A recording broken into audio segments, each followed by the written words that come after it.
Yo, Thought Warriors. What is up? Higher Learning is on. It's Ivan Lathan Jr. And it's me, Rachel and Lindsay. I think I like the Bay. Why?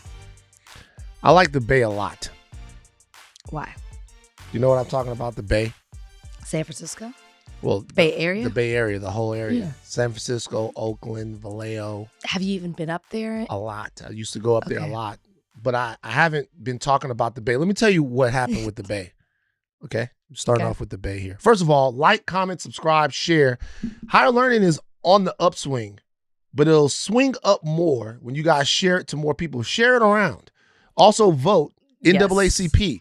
We're going to start putting out the links and stuff like that. Vote for the NAACP award. Vote. Do it, please. We appreciate you guys. We love you guys. The Bay. The Bay. Okay. And you're not even going to Super Bowl. I'm not.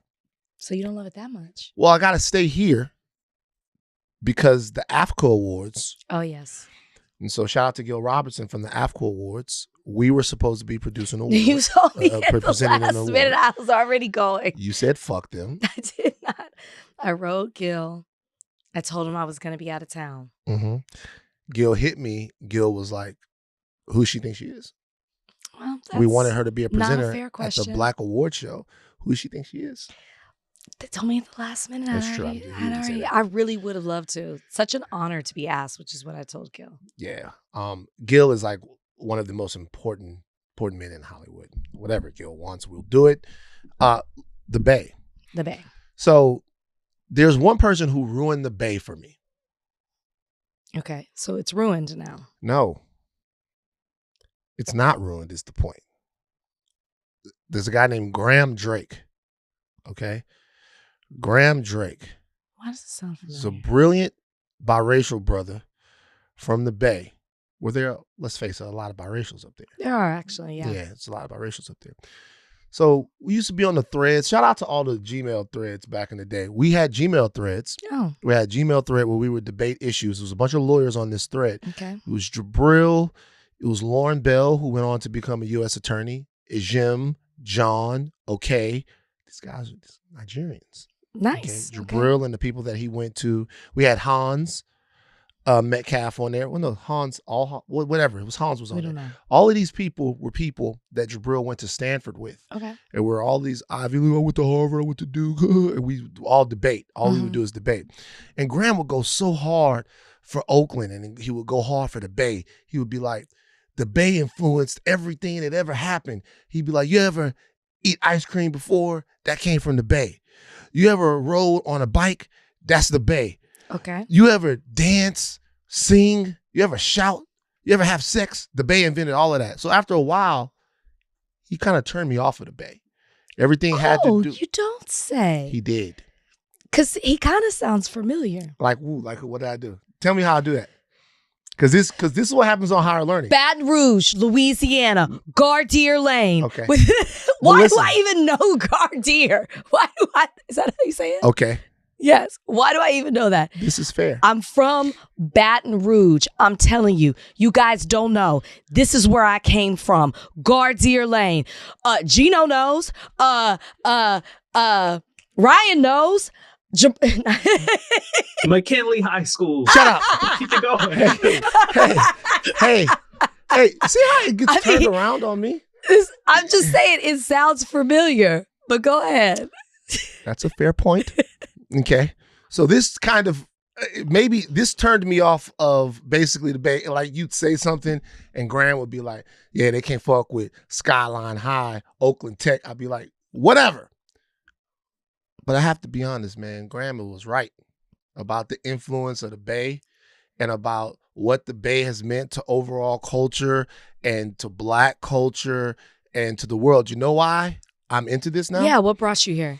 So I had a conversation about the Black Panthers because if you guys aren't following what happened the drama with Paul Birdsong in Philadelphia and the Black Panthers, some of the original Panthers, and some of the people who Birdsong thought that he had permission from to call himself a Black Panther and to continue on in the tradition of the Black Panthers.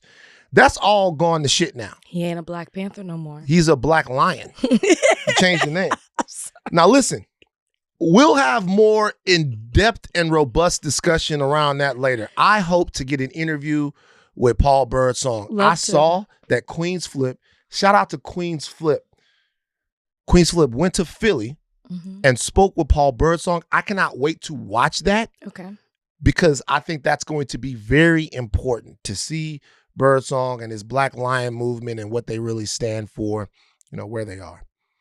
But this made me go back and re-examine my understanding of the Black Panthers. Okay. Reread Soul on Ice, which Cleaver wrote before he joined the Black Panthers, but still, talk about Huey, Bobby, Elaine Brown, Catherine Cleaver, all of the Panthers that were involved, Fred Hampton, all of that stuff. And in going back and, from when they sold Miles' Little Red Book to them becoming the Panthers who were in the streets in terms of like the police patrols that they went on, and that onto the breakfast program when there was a split, when there was a faction. There's something about the Black Panthers that's very specific to the Bay and how there was a Black educated class, an intelligentsia, a cultural strength of the Black person from the Bay in the way that they looked at the world, how they were cosmopolitan in a way in their revolution, but still grounded in the community. Very grounded in the community, very grounded in what they thought. And then even that, Huey is part of the Great Migration from where? Where was Huey born? Monroe, Louisiana. Oh, was he really? Absolutely. So that connection to Louisiana, to the people of the South that went up there and formed this great culture up there. By the end of my examination of the Black Panthers, I was back on my Mac Dre shit. Okay? I was back on my Mac Dre shit.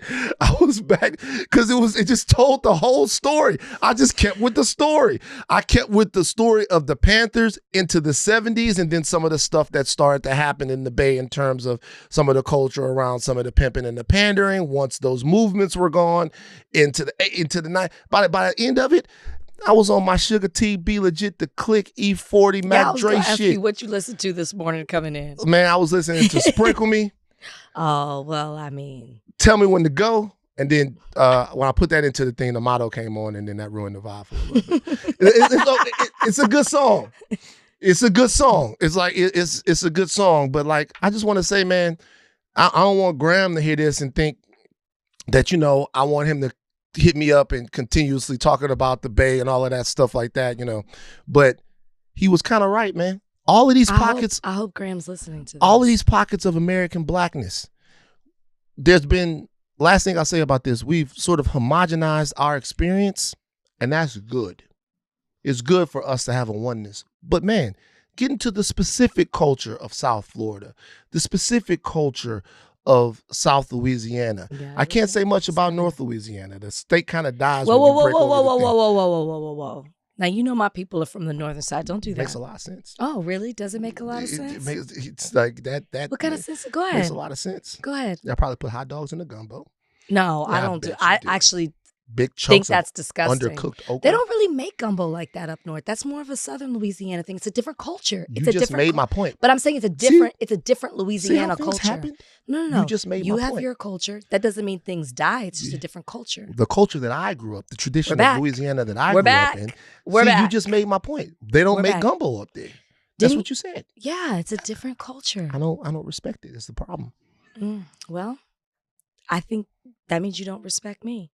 That's not Some true. people. You're funny. see, but see, Dallas. It's so different. Dallas, Dallas and Houston, not the same. Oh, don't get me started on Chicago. I'm obsessed with the Black culture in these places like Atlanta, Chicago, Harlem, these rich areas of Black people doing they Black things. Chicago don't even have hoods. They got kingdoms. There was so much organization there and stuff like that. All of these people that took their own cultures and made it into this beautiful thing, their own inspirations. God damn it. It exists everywhere. It exists in the Bay. It exists in LA. Yeah, it exists everywhere. Name a place we don't talk about. For Black culture. For beautiful Black people, you know what one place? Like, St. Louis? Hell no. We definitely talk about that. Not really. We should more. Yeah. We don't really talk. I mean, we kind of talk about the DMV, but not really. Oh, come on. The DMV, we definitely talk about them. But do we talk about the culture? They got Kevin Durant. Like we talk about the we don't talk about the culture. We just talk about like what's happening. That's what I'm saying. We don't really get into that. The DMV is one of the richest Black cultures that exists. They know what's going on. I feel like what I'm thinking about is more places like I want to talk Nashville. Yeah, Nashville has, they call it Cashville. Like they have a whole culture there. Young Buck. Interesting. If you're a Black person and you from like Portland, what's the culture? Well, reach out to us. Like if you from Boise, Idaho, what y'all doing? The 15 of y'all that's hanging out. Like what if you're, in places that we don't know what's going on. What about the Black people in Phoenix? Phoenix. What happens in Phoenix? Or where there's a lot and we don't talk about like Connecticut. Connecticut has a lot of Black people. Is that true? Yes. Yeah, that's what happened to Aaron Hernandez. Connecticut has a lot of Black people. Start hanging out with them. It's tough. Okay. Yeah, but I just got into the whole thing. Just before we move on, you guys, a lot of talk about the Black Panthers. We touched on it very briefly. Let me tell you, Birdsong and the Black Lion Movement and what they're doing, very important to understand what it is that you are supporting. So I think that they are going to be able to either make the case to people about what their missions, goals and aims are, or people will see through it. I believe that a lot of this divisiveness is pathetic, honestly. I'm not going to tell anybody how they should utilize their legacy. I'm not going to tell. I would love for both, because I want to understand why it's such a problem.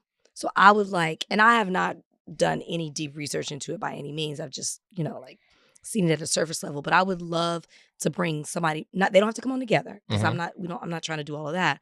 But to understand both, so like people can get like a full context of what's happening. Yeah, I think that makes sense. I think I understand the protection of the legacy.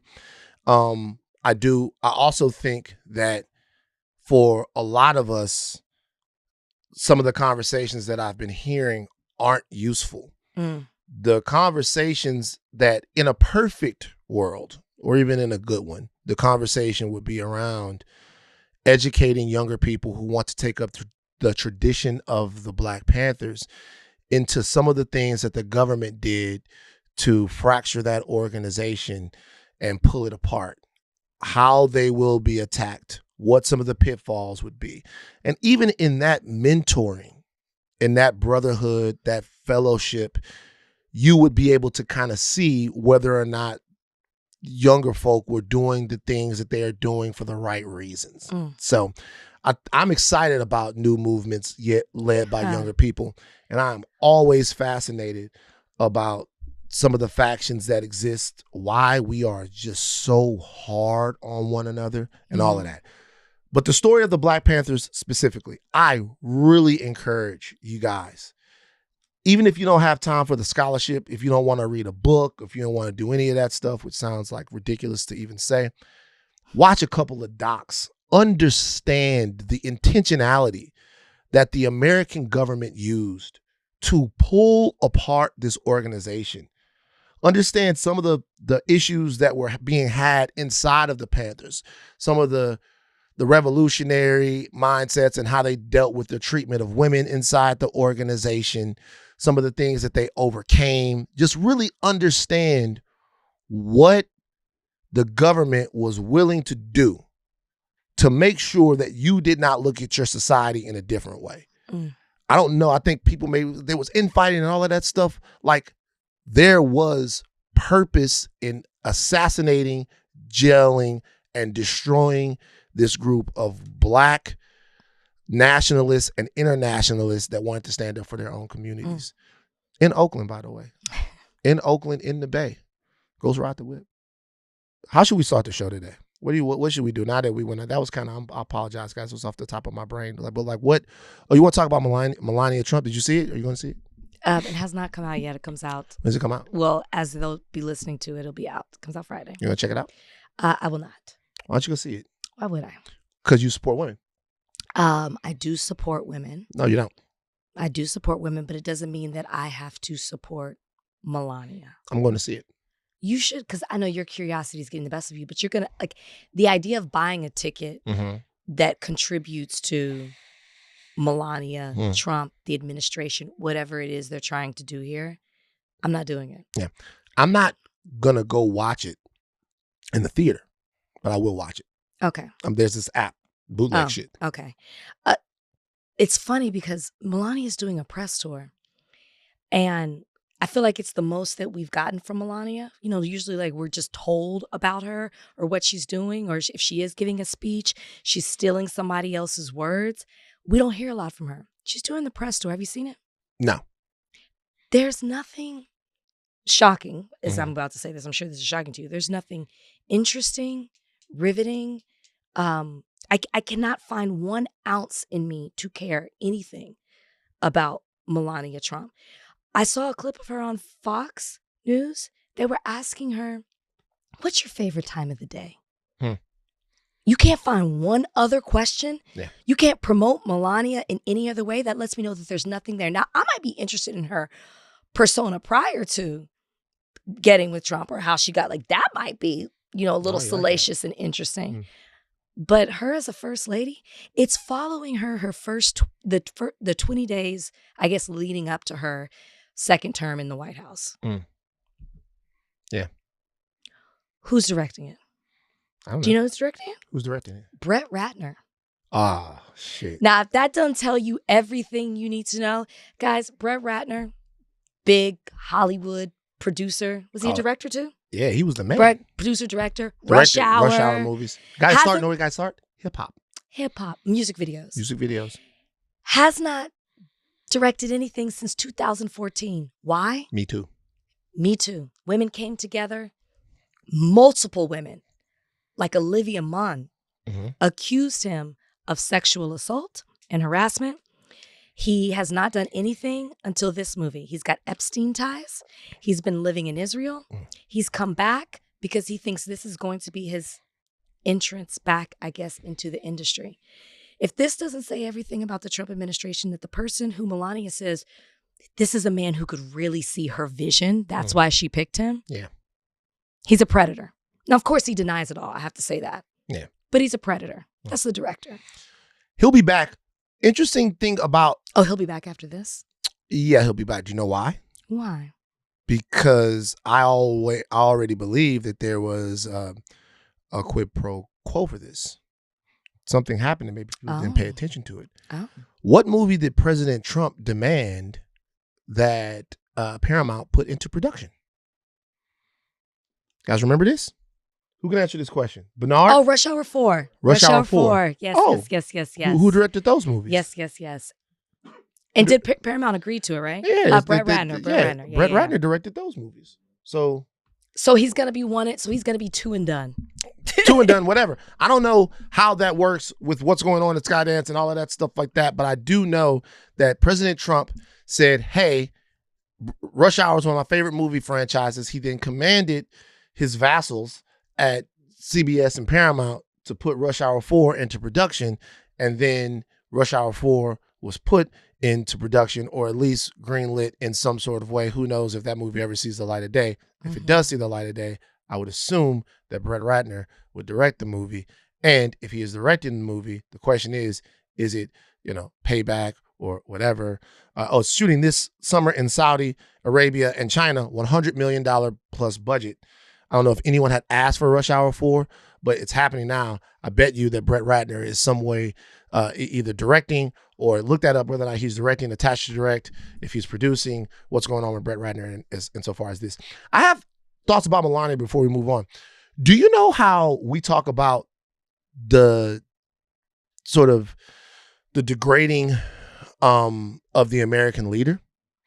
Melania actually represents the sort of degrading or the eroding of the quality of not just the leader, but the first lady as well. You can see there's connective tissue between Melania Trump and Donald Trump insofar as them being the first family. Tell you what I mean.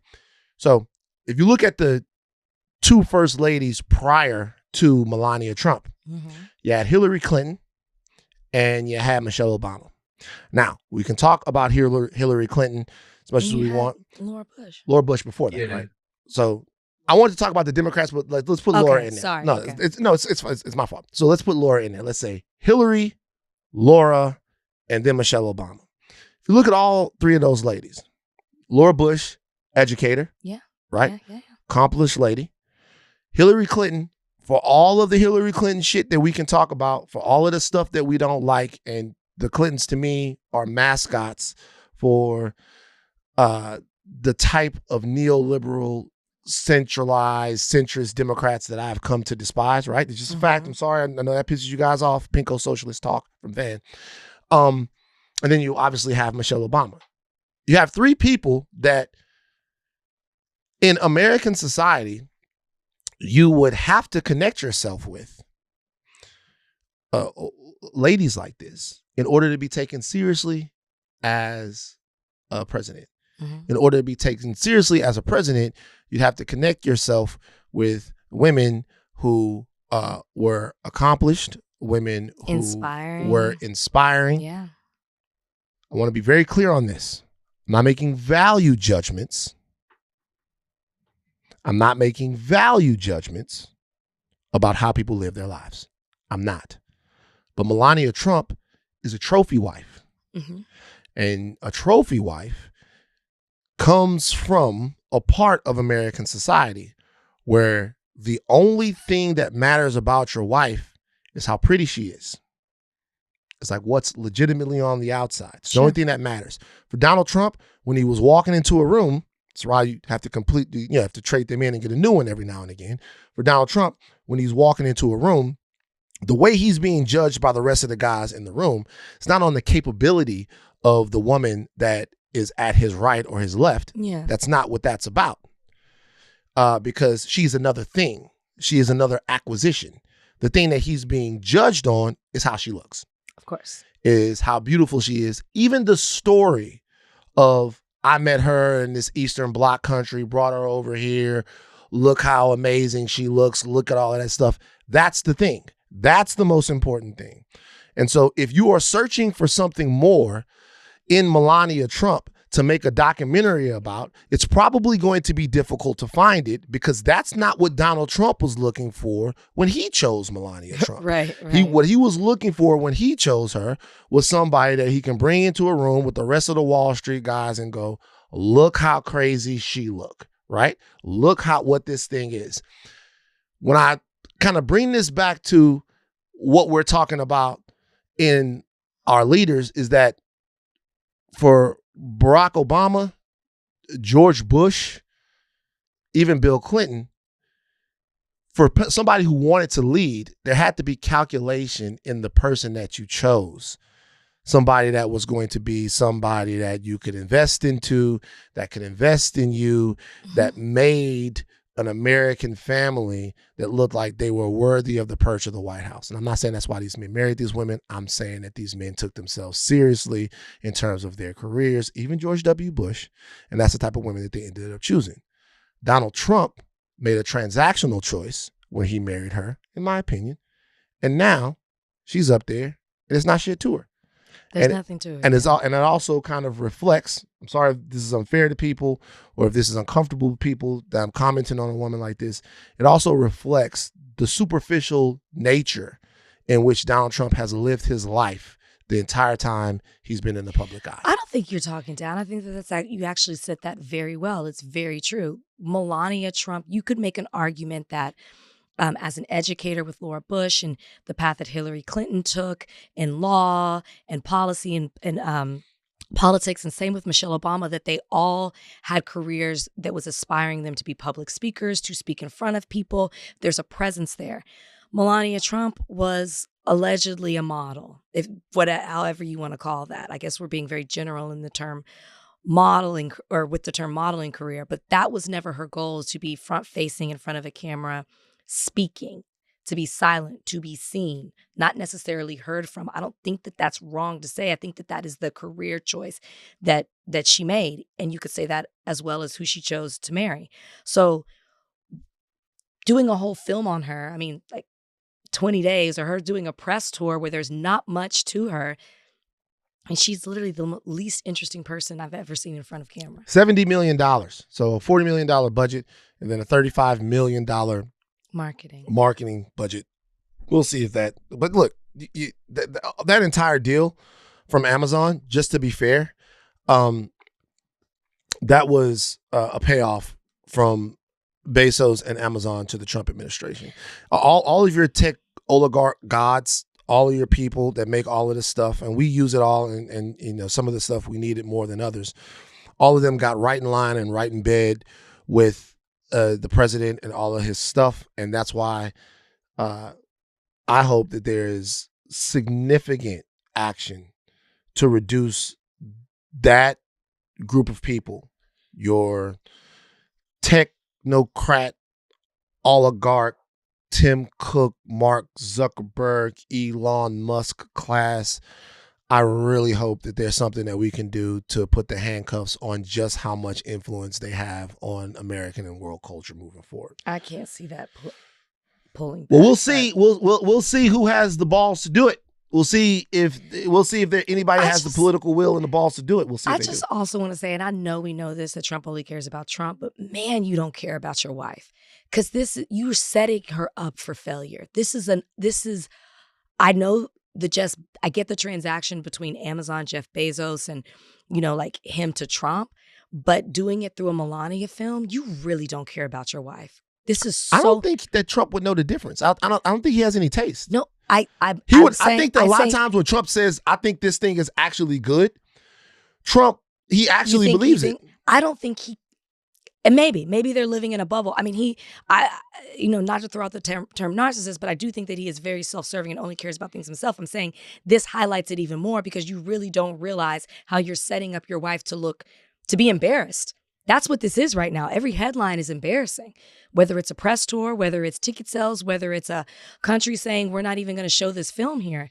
You are setting it's actually really sad for her. Well, not that I feel sorry for her. It's just sad. You like her. You think she's got it going on. Wait, what? Nothing. That was said under my breath. Nicki Minaj is back. She's Donnie,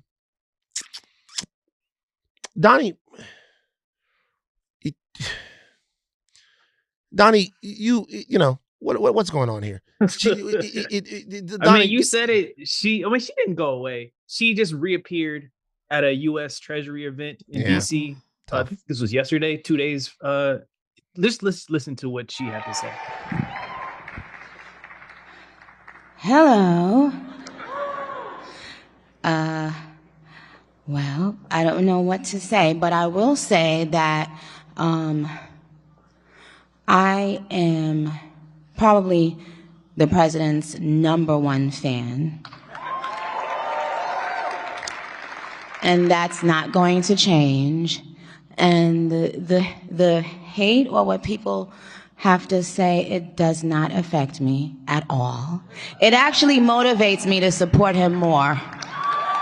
And it's going to motivate all of us to support him more. We're not going to let them get away with bullying him and, the smear campaigns. It's not going to work, okay? He has a lot of force behind him, and God is protecting him. Amen. She had to even laugh. She had to even laugh after it. June 20th, 2018. Shout out to Consciously for putting this up. I came to this country as an illegal immigrant at 5 years old. I can't imagine the horror of being in a strange place and having my parents stripped away from me at the age of 5. This is so scary to me. Please stop this. Can you try to imagine the terror and panic these kids feel right now? And there's a picture of kids lying on the ground at a detention center. That was Nicki Minaj 8 years ago. 7.5, 8 years ago.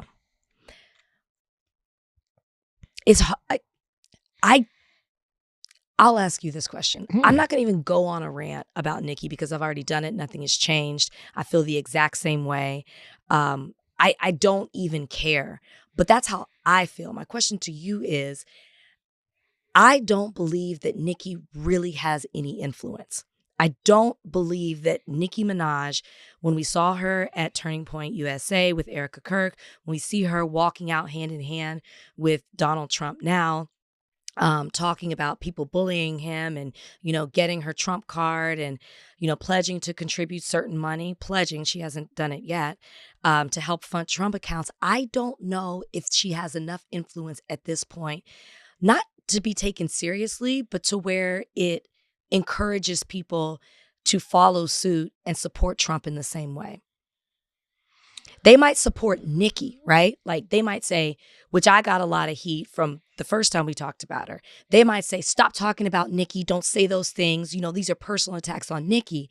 And so they'll stand up for her, people who still follow her, but not to the point where I believe that she's having the influence of creating a movement towards Donald Trump. I don't think that. So that's why I'm so flippant about this, because I don't believe that this is effective. Do you?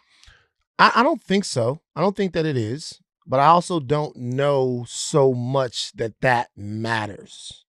What matters then with this to you? A couple of things matter. Number one, I felt like this was really bad for Kanye. Why? So Kanye comes back and he apologizes.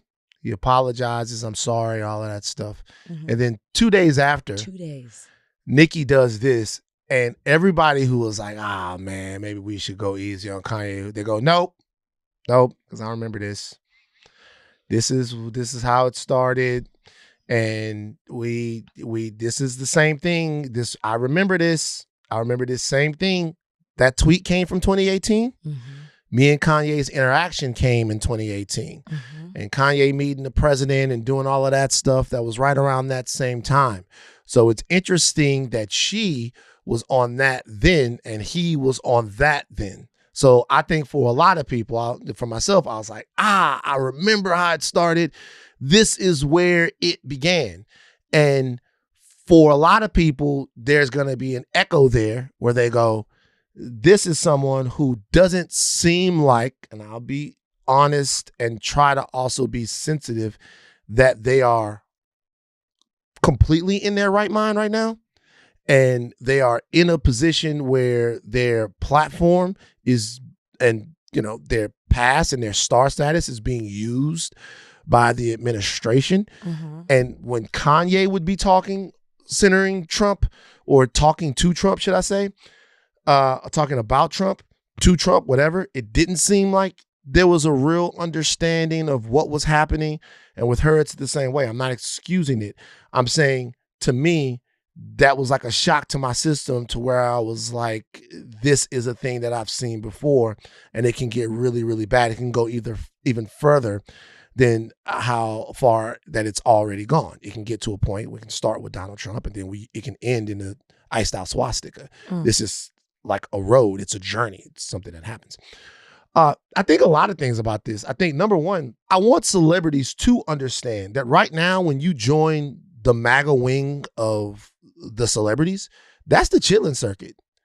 Like this, I'm just being for real. And that's not a diss to people that was on the chilling circuit. Like the MAGA wing of celebrity, you at the party with Dean Cain and Chris Rock. Yeah. This is Nicki Minaj, like, essentially ending her own career as a mainstream, likable, digestible hip hop figure. This is her doing this.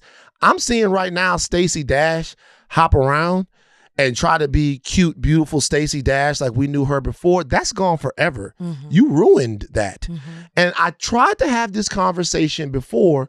When you pick that side and you are as committed to it as some of these celebrities are, everything that happens over there, people associate that with you, and it's very hard to come back from it. Unless you're Kanye.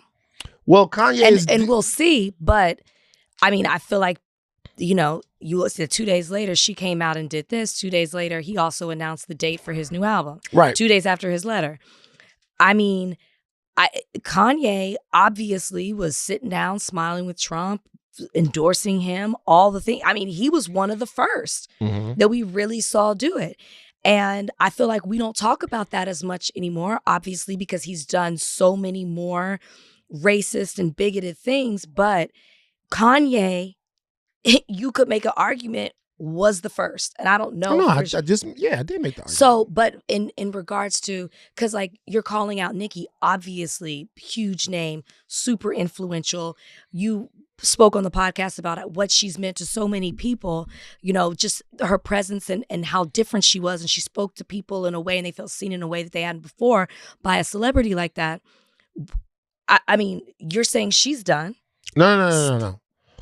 She's ending her career. No. She's ending her career in a certain way. Like she will now be able to go and perform at Mar-a-Lago, at the MAGA stuff. Yeah. She's ending her career in terms of being, in my opinion, there are other rappers who are Trump supporters, and those rappers who are Trump supporters haven't gotten behind the Trump movement in this way, right? But for somebody like Nicki, who is on stage at Turning Point USA, who is almost a de facto part of the administration, for somebody like that that's doing something like this to me puts you in the, like I said, Kid Rock, Dean Cain, Vanilla Ice level of celebrity. There is a cohort that she is going to be with. It doesn't end her career overall. Very few things can when there are as many eyes and ears as the internet provides. It does, however, end her career with a certain group of people who forever, whatever reason, are going to associate her with this. Kanye's journey is an interesting one, and that's an interesting point. If you remember, Kanye was as effective at laundering the Trump stuff as he was at doing it in the first place. The first thing that he came back with was Sunday service after that. And it was God, and it was Jesus, and it was, I have turned over my entire life to God. I went crazy for a little while. He comes back out of that, but kind of stays on it for a long enough time for you to believe that he had gone nuts and he had said and done a lot of things that maybe his mental health were making him say, but he found salvation in God. He found salvation in Jesus, and he was fighting this battle, and you can kind of connect with it. Maybe Nicki can come out and do that same type of thing. I will say this, though. There is something different here at the moment that she's choosing to do this. She's choosing to do this at a time when the administration is historically unpopular. Historically unpopular. Like, even with the independents and the people that support, I saw Andrew Schultz and Akash like rip Trump and all of that. Yeah. Joe Rogan still kind of on his side. So historically unpopular.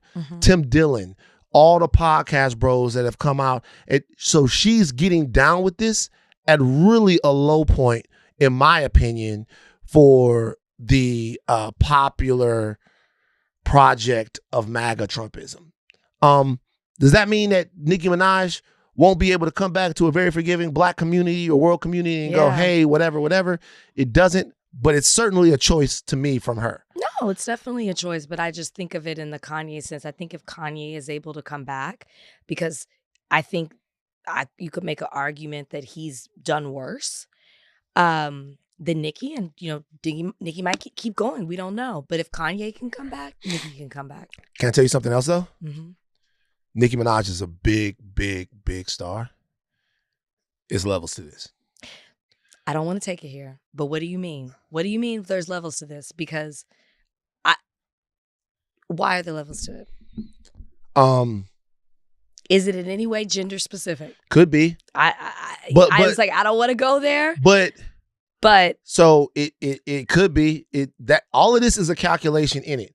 But Nicki Minaj is a big deal. There is a gulf of importance, reverence, meaning to people. You made the argument. Between Nicki Minaj and Kanye West. a gulf of that. Like when I tell you, for as big as Nicki is, and for as much as, she's worked with Kanye and all of that stuff like that, and, but there's a gulf between the two people. People have a difficulty letting go of Kanye West that I do not think that they are going to have when it comes to Nicki Minaj. I just don't think.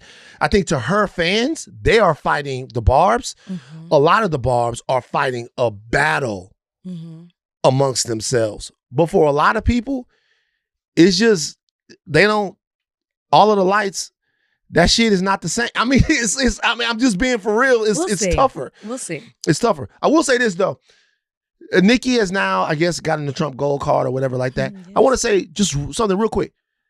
Hip hop in and of itself, I joke about this, but we really have to have a conversation. Hip hop in and of itself seems like it is on its own course.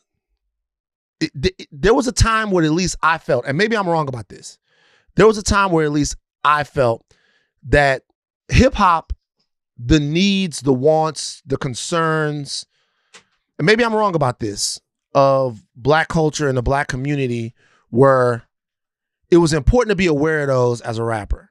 It seemed like they were rapping about it. Some of them were, not all of them were, right? But I feel like that's where it started. Right. Well, it was important to kind of at least care about your perception amongst the needs and the concerns of the Black community. And even more than that, it seemed like it was important for hip hop to hold power to account. Remember, when I think about Ice Cube, I wrote a letter to the president. When I think about, fuck the police, I think about hip hop being a vehicle that held the president to account, that kind of looked at American power and went, this is what they're not giving us. This is what they're not saying. This is not, this is what they're not doing. Just always, it seemed like to me, like not a lot of it, should I say.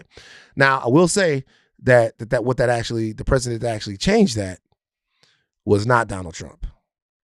The president that actually changed that relationship between hip hop and American political power was actually Barack Obama.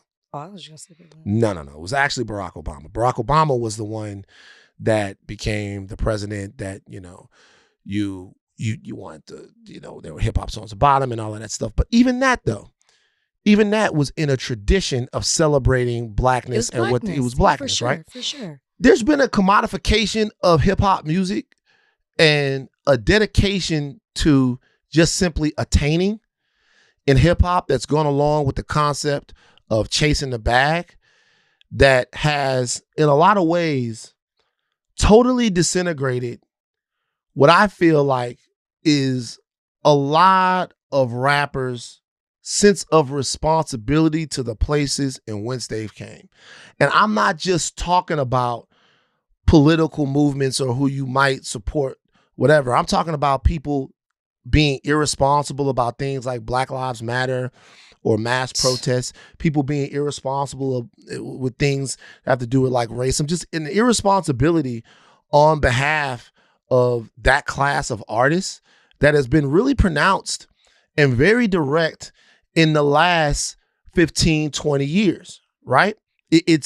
There's no way around it. There's no way around it that once all of this stuff became just about capitalism and chasing the bag, the sense of fuck who you support or what it is that you support or what your politics are, just the responsibility that exists with having a platform that you have to Black people or to Black movements where Black people are being hurt, that is gone. Well, it's interesting that you say responsibility because I feel like before, and I'm not saying everybody, that there was this sense of, like I'm here, I'm responsible, like use my platform or talk about the community or give back or whatever it may be. I feel like the mindset has changed, to your point, in the last 20 years, where it's really about how much money you make, what you look like, where you live, what you're driving, your relationship to being rich. And they're in this kind of this flippant attitude of, well, don't look at me as a role model. That's not, I'm like, I'm just here to get a bag. Like, it feels like that's what's popular. That's what's important more than it is about the meaningful side of it. Yeah. And look, I get it. I think there was always different parts of hip hop music. Always, right?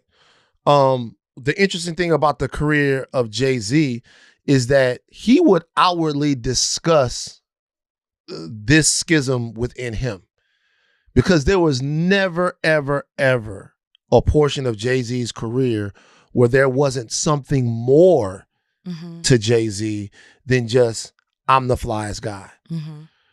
Like there was nothing more. There was always something more, should I say, than just that. Because those raps were grounded in his experiences, how he saw society, and all of that stuff. I do think that people saw, like particularly him and other rappers like him, the lifestyle, the beautiful women, the pouring of the champagne, and I think that became the overall message of it. That is what the music brought to you. That is what success in the music brought to you. If that, in fact, is the case, hip hop is dangerous. It's specifically dangerous to Black people. If it's only about that, it's specifically dangerous to Black people. It's a danger if it's only about that. Like, because when you chase the bag solely and specifically, the problem is you never know where the bag is going to take you. That's true. You never know whose bed the bag is going to bring you to. You never know whose dick the bag is going to put in your mouth. You never know what stage the bag is going to put you on. You never know what the bag is completely dehumanized. You just don't know where it's going to take you. And if all you're doing is chasing that, if you're not chasing your betterment as a person, the betterment of your community, the responsibility of your community, if you're not chasing something more than just the bag, I'm letting you know the bag isn't a good father, the bag isn't a good mother, the bag isn't a good OG. Take it from somebody, take it from experience. Well, if all you're going for after the bag, it's almost like selling your soul. But I do want to make this point, though. I think also the responsibility that we talk about did change, or the messaging changed because the audience is different. So I think that you look at these rappers now and they go to these shows, it is very hard. I'm talking about a Kendrick show. There are a lot of non-Blacks in the Always audience. Been that way. Always been that way. I'm not okay. Go look at a Public Enemy show from like 91, 92. When I tell you it has always been that way, always been that way. Always. All right. Well, then I guess that takes away my point. I just feel like, I'm not saying that they didn't necessarily consume it, but I feel like it's consumed maybe more so outwardly, publicly than it was before. And I think that if this is who your audience is and this is who's buying it, or this is what makes you popular or takes you to the next level, then your messaging is going to be targeted to more of a general audience or towards something that they'll consume or they can relate to more than it's going to be for us. I don't think it started that way. I don't think it was always diverse. I think I've never seen a picture of a Public Enemy concert in the 90s that you're talking about, but I just think that the messaging changed to reflect who's consuming it and what's going to make you more popular. Yeah, see, my problem... I just don't think they care anymore. It's why Yachty can say things, make a joke about George Floyd. Yeah, my problem with that is that, like, by the time hip-hop became one of the best-selling genres, white people had to have, like, bought into it, right? It was just a part of it. Like, it's a part of the numbers. You have to have... If Snoop gonna sell 800,000 in 1 week, and then the next week come back and sell another 800,000, which, by the way, every time I think about that, that blows my fucking mind. Doggy Style comes out, Doggy Style goes 800 grand in the first week, is out. By the time it comes back, it's another 800,000. Snoop was out of here. That's so crazy. We don't even talk about that much. White people gotta be buying your music, right? Like, it's just a fact. By that point, that's 93 or whatever. White people gotta be buying, 93, 94. White people gotta be buying your music. What I'm saying is that, to me, there is something, and I'm not because even those guys, right, they were up against it. They were up against Calvin Buttsy, Dolores Tucker, and all of that. But the conversations that we were having with them were about their responsibility as members of the community in the music. We were having conversations with them about how responsible they needed to be to the communities that they came from in their music. And those conversations were a lot of times were happening, should I say, intracommunally. Older Black people to young Black people. Sometimes they were happening with Tipper Gore and all of those people like that and trying to get Uncle Luke and all of that shit. But we were having conversations because there was some thought that they needed in some way to speak to us and about us, even if we grant them their artistic freedom in ways that were meaningful, and they had to be at least on our side. And that really, if the structures of American power tried to like choke their art, that we would protect them, that we would say, no, government, you can't do that to death row. No, government, you can't do that to No Limit. These young brothers are talking about the realities. Young brothers and sisters are talking about the realities in their communities. Y'all can't do that to them. Man, like, I'm sorry, man. The majority of the rappers that, to me, are big and matter will do anything for a fucking check. Yeah. They'll do anything for a fucking check. They'll go anywhere, do anything, dap anybody, say anything, be with anyone, hang with anybody, do anything for a fucking check. I realize this is coming from the guy from TMZ, but I'm just telling you what I see. And it's not just about Nicki being on the stage. It's about people who are still fucking with Aiden Ross. Even after all of this stuff happened, who inside the fucking vanguard of hip hop is gonna be like, yo, that they'll actually listen to. Who is gonna be like, yo, it's things that's good for us and it's things that's bad for us. It's stuff that should matter and other shit. Who's gonna do that? Like, who is going to be that? Like, who's going to be that person? Like, is there going to be a movement inside of this music that is so important to Black people? Is there going to be a movement inside of this music where people actually give a fuck about what it is that's going on in the places that made them and the people who made them or helped make them? I don't know. But it just seems like one fucking rapper disappointment after another. Yeah. All right, let's take a break. Real quick, as we're doing this podcast, they're voting on DHS funding. Mm-hmm. So 60 needed. So they need some Democrats to vote on the DHS funding. The way that this works is this, guys. Okay. The Democrats apparently are trying to reach a deal to maybe provide some stopgap funding while they negotiate. This is already passing the House. Mm-hmm. While they negotiate, I guess, more durable, longer standing reforms. All right, some of the reforms they want: banning agents from wearing masks, body cameras, and clear IDs, requiring warrants for enforcement actions, independent investigations of abuses. Now, this vote is happening right now, so we don't know how this is going to go. Republicans have 53 votes. They need 60 votes to overcome this filibuster. They're going to need some Democrats, like I said before. The negotiations involve like possible short-term funding stuff. If this doesn't happen, not the entire government, but DHS will be shut down. What is in DHS?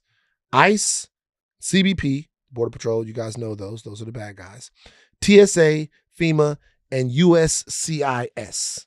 So there would be interruptions in the pay of ICE agents. Training would stop. Some investigations would probably stop. Some administrative processing would probably stop. Certain immigration services would slow or halt. The airports would stay open.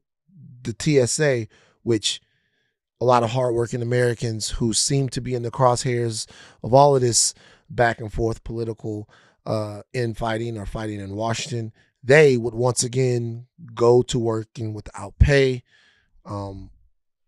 while the Democrats use whatever little political power they have to compel Trump to stop sending ICE out to our streets. All right. It looks like they voted. What was the vote? 55-45. The Democrats did not budge. Democrats did not budge. So and 8 Republicans joined them. 8 Republicans joined the Democrats. So this is breaking news. While we were doing this, did the Democrats in this situation, did they give any explanation? This is breaking right now as we're doing this. Did they talk about what it is that they are asking for from the Trump administration? I'm like reading this as I'm looking at a political article right now. We're doing this in real time. We're doing it live. As of now, they're still going to vote, though. So I guess they're still negotiating. They have until Saturday morning before the government was shut down. So they have a little time to be able to get what they want from the Republicans. All right, the bill was blocked. The reforms, they asked for these reforms. Republicans wouldn't do them. Is this enough for you? The Democrats' reforms to then fund enough in what way? I mean, yeah, is it enough? I mean, if they get these, so here's because what are the reforms that? The reforms are the ones I read earlier. Okay. So, like, once again, we'll read them again, and these are the questions you guys should ask yourself. The demands are banning agents from wearing masks. Oh, I saw all this. Okay. Sorry, that's all. It's good. not enough. I read it before. It's not enough. It's not enough. Okay, so then, do you view voting to fund DHS with ICE being a part of it in any way as a bridge too far for you? When you do the research and you listen to people talk about the hiring practices of DHS, when you see some of this reporting coming out about who is within it and the affiliations they have to other groups, when you see that even though they came out and announced today that the 2 officers who fired their guns to kill Alex Preddy are on administrative leave, the other officers that were still involved are still out there.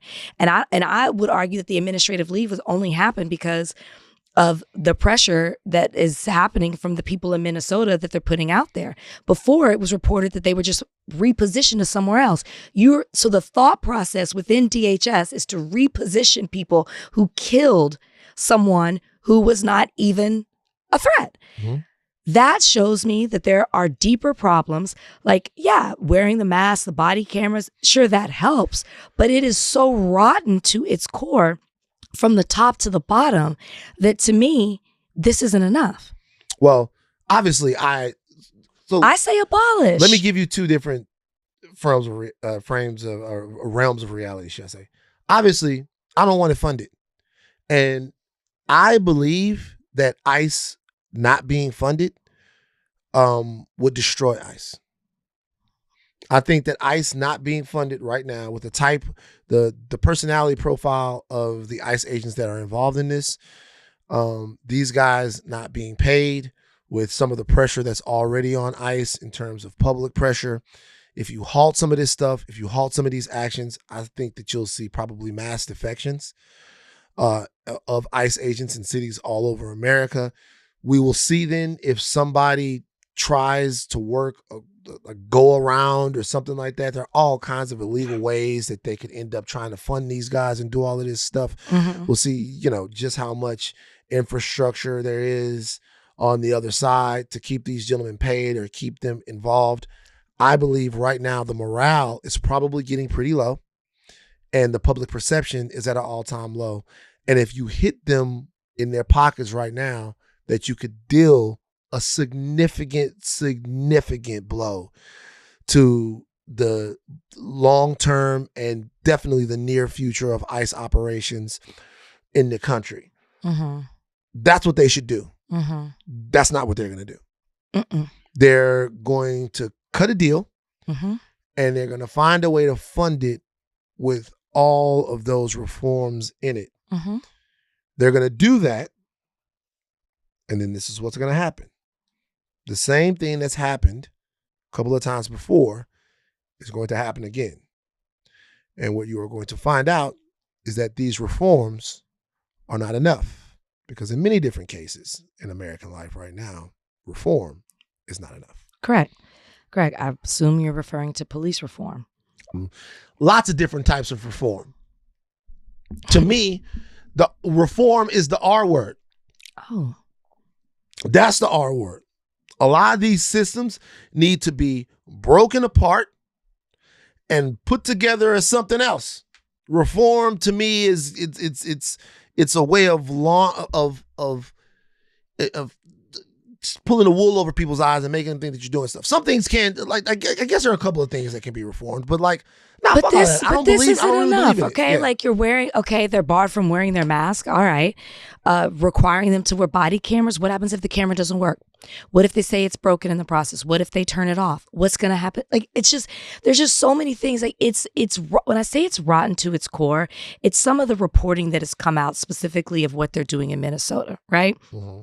In the last week, there have been 60 habeas cases that are around 60 habeas cases that were filed in Minnesota. All of them except for one were either those immigrants were released because it was determined that they are allowed to be here. They're here on some kind of asylum. There were DACA immigrants that were, or DACA, or streamers, I should say, that were here. Only one person was denied, and that person came over here legally. And the only reason he was, his habeas case was, or petition was denied is because of all the crime that, even though he came here legally, that he had committed. He was a criminal. But my point is that you have these people out there detaining, kidnapping, because that's what it is, people who are legally allowed to be here. None of these reforms, in my opinion, even if you're setting rules around warrants, right? None of these rules, in my opinion, are really going to get down to what is happening within the streets of this country, because the people who are executing this are being empowered by someone like a Tom Homan, who's there now, who literally said the second day that they dropped out in Minnesota, somebody's going to die. And they did. Mm-hmm. That's the problem here. So this isn't going to cut it. And if you're really paying attention to what's happening and you're passionate about the fact that people are being kidnapped because they're legally supposed to be here, when people are dying, then this will upset you, because this is not enough. Because who's enforcing these things? Well, I think some of this stuff, a part of it calls for maybe an independent agency to be set up to enforce some of the stuff. Like when I just read it, some of the stuff calls for an independent, whatever. It doesn't matter. I don't think that ICE should be funded. I think that if we have the opportunity right now, seeing what we've seen on the streets of American cities, not just in Minneapolis, but in Chicago and other places where people have been shot, unfairly detained, where children have been sent to detention centers by ICE, all of this stuff has to stop. And one way to stop it is to stop funding it. Mm-hmm. I'm very empathetic to the people that are working TSA and other things that would be affected by this shutdown. But the Democrats have to hold firm on this. To me, I am guessing that there's eventually going to be a deal of some sort. I don't think that Trump is going to relent, or the Republicans are going to relent from their belief that ICE should be on the streets. So the Democrats are probably going to have to make some sort of deal. There's going to be levels of disappointment here that probably exist. Nobody voted for it today, though. Can I just say how crazy it is that two of the reforms are setting, one of them is setting rules around warrants. How did that not exist before? The other one is creating a uniform code of conduct and use of force rules. How did that not exist before? That's crazy that that's two of the reforms. Well, I think the warrants actually probably have existed. I think, they have been doing it without having warrants. They've been doing it without having warrants because there's a process by which they get something that substitutes itself. It's an administrative warrant. An administrative which is warrant, like without a judge. Which is without a judge. And I think what they want is to get rid of that probably and go back to following what's the that? Law? Oh, the Constitution. Oh, does you remember? The slave owner was like, I want to make a set of laws so that we can, it's the Constitution. So they're probably thinking maybe they should kind of use that. Well, the Supreme Court said that they could racially profile. It's tough. Call your local senators. Rachel is going to explain how you guys can get in the fight against ICE. Oh. Yeah. Well, go to my page and do it. I mean, you can go to House. You saw that? I saw that video that y'all made. Who are those people? Thoughts? I hate it. You hate those kind of videos. I don't like them. Why would you hate it when people are saying... I don't hate that you did it. I hate those types of videos. So let me tell you why that video is meaningful. That video was with girls that I was on Nick's season with of The Bachelor. Mm-hmm. So that's girls from season 21 of The Bachelor. The Bachelor, which we have talked about this show, which you have so amazingly named as there's a sector of it of the Bachelor clan. Mm-hmm. The Bachelor, a conservative audience. The Bachelor, where most of the times it's the minorities, which also was in this video, that are always speaking out. People are, a lot of them are connected to MAGA. I'm not going to say they all are, but they are, and they're too afraid to say anything. So one of the girls in the group had the idea that we should use our platforms to say ICE needs to abolish. You can hate those kind of videos all you want, but in that type of world where you don't see people coming together because they're constantly using their platforms to talk about the product that they're selling or the event that they went to or showing you their new clothes, whatever it may be, and it's not rooted in anything meaningful to me, it wasn't even my idea. I'm not going to take credit for it. My friend Astrid, who immigrated to this country when she was 13, lives in Canada now. Like, she's an American citizen, lives in Canada, is like so horrified by it that she was like, we have to come together. So we sent out a text message. Myself, Astrid, Danielle, who is a nurse out of Nashville, she's white, sent out a text message to about 20 girls from my season. In the video, there's 7 women that participate, including me. 5 of them are of color. It's all the women of color from that season, of the 20 that were asked. Most of the people in that chat ignored it. I do want to give credit to a couple of girls who were like, I'm already posting. I'm not a big fan of The Bachelor. Audience has been a certain way to me. I don't want to incite that attention to my page, which is so fair. And some other people were like, I've already reposted. I'm using my platform. Other people are going through some other things. But most of those women, including people that I call friend, ignored it. Oh, shit. And for me, I think I wasn't going to say anything, but I think it's so important. Should I name the people who ignored up to you. it? I mean, should I name them? I don't know. That's up to you. You like. Well, I think it's obvious. But this is what I will say. I know to the outside, somebody who's not attached to Bachelor Nation, you might look at it as whatever way that makes you feel like you don't like it. But the response, of course, you got people from Bachelor Nation who hate it, but the response has been like, this is how people should be using their platform when they can. And it was an opportunity for me, because I'm confrontational, to call out people that I call friends and saying, you know what, I would have had more respect if you would have responded in the chat and said, I don't agree with it. Not for me. Not comfortable. I got a job, I got to post about, or like whatever it may be. But to ignore it, to me, is the biggest problem of it all. And when I called them out about it, it was more about, well, I'm not educated on politics. We're in our fucking 30s. I'm 40. I'm the oldest of that class. To be in your 30s and say you don't understand, first off, to politicize what is happening, okay? I don't think that this is politics. I think that, as I explained to them, that is what they try to tell you to give you fear to not speak out. It is a way of controlling you.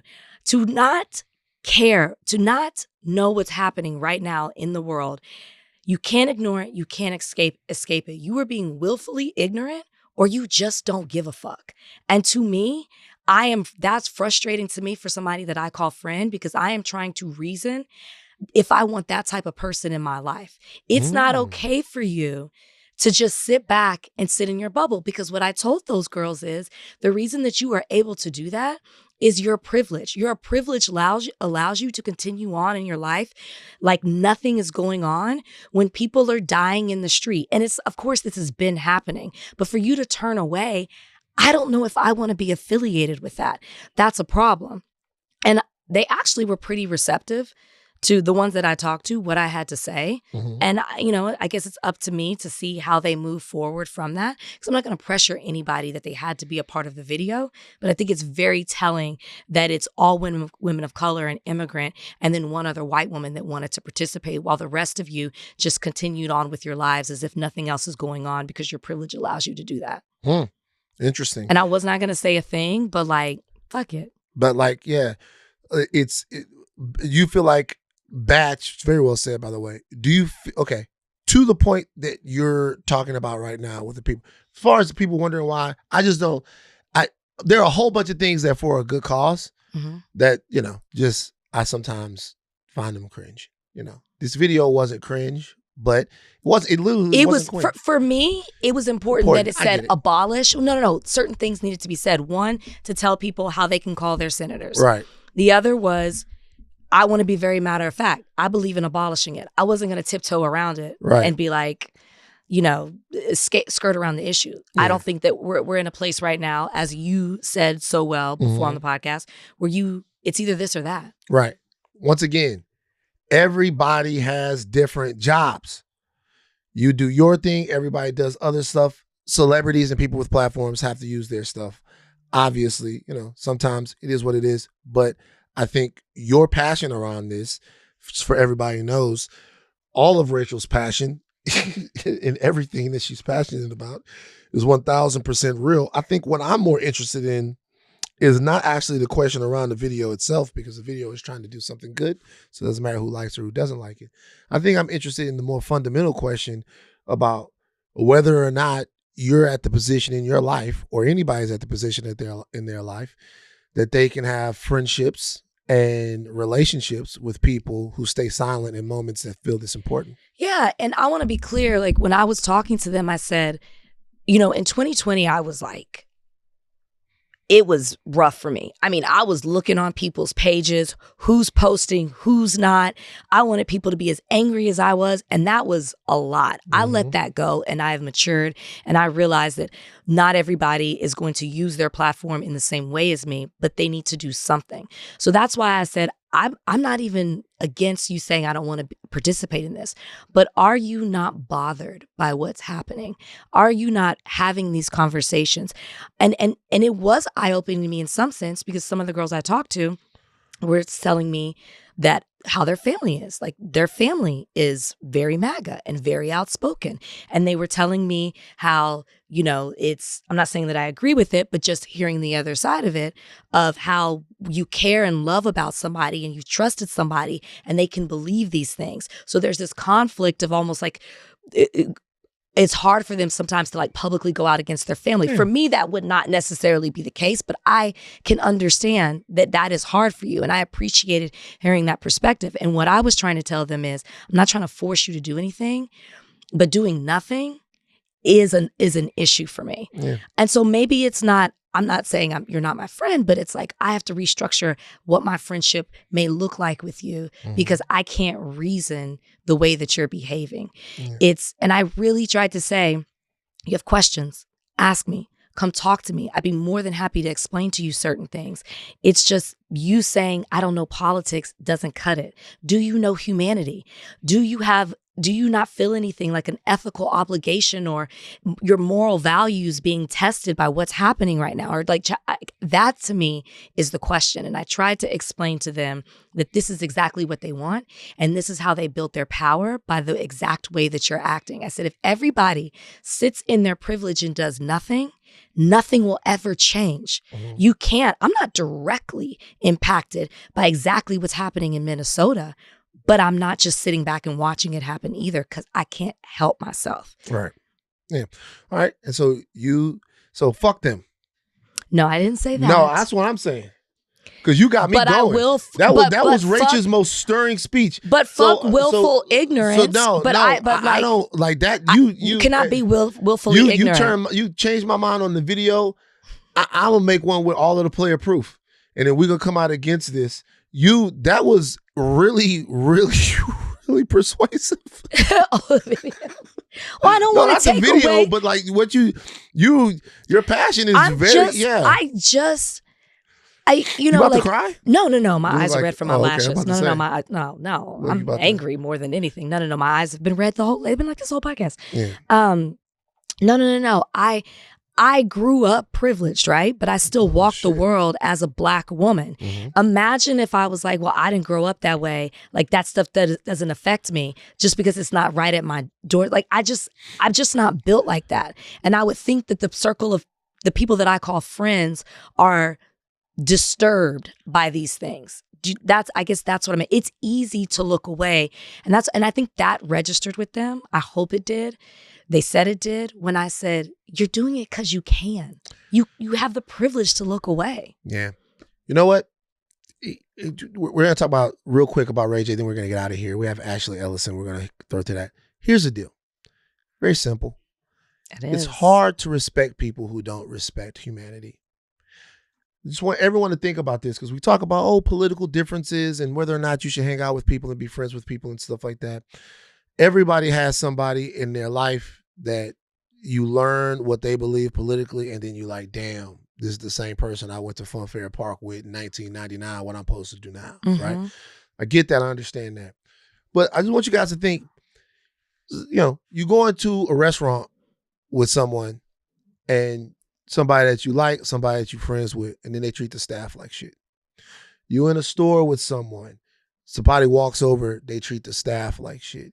You're anywhere with anyone, they laugh at homeless people. Not even that dramatic, just somebody that doesn't have respect for the condition of humanity and what people are going through. You are somebody special if you could be friends with somebody like that. If you can be friends with someone who sees somebody in trouble, in peril, who sees someone that is being fucked over and just doesn't care, doesn't want to get involved, doesn't think it's worth the conversation, that's difficult. And increasingly what's happening in the political climate that we're living in, by the extreme nature of some of this stuff, is that the very reality of being a free citizen of this country is being defined and redefined. And if you think that someone getting shot on the streets of the community that they live in and then lied about in death by the people in power, if you think that's okay or that doesn't require a mumbling word, there's just going to be a lot of people that's going to be like, go fuck yourself.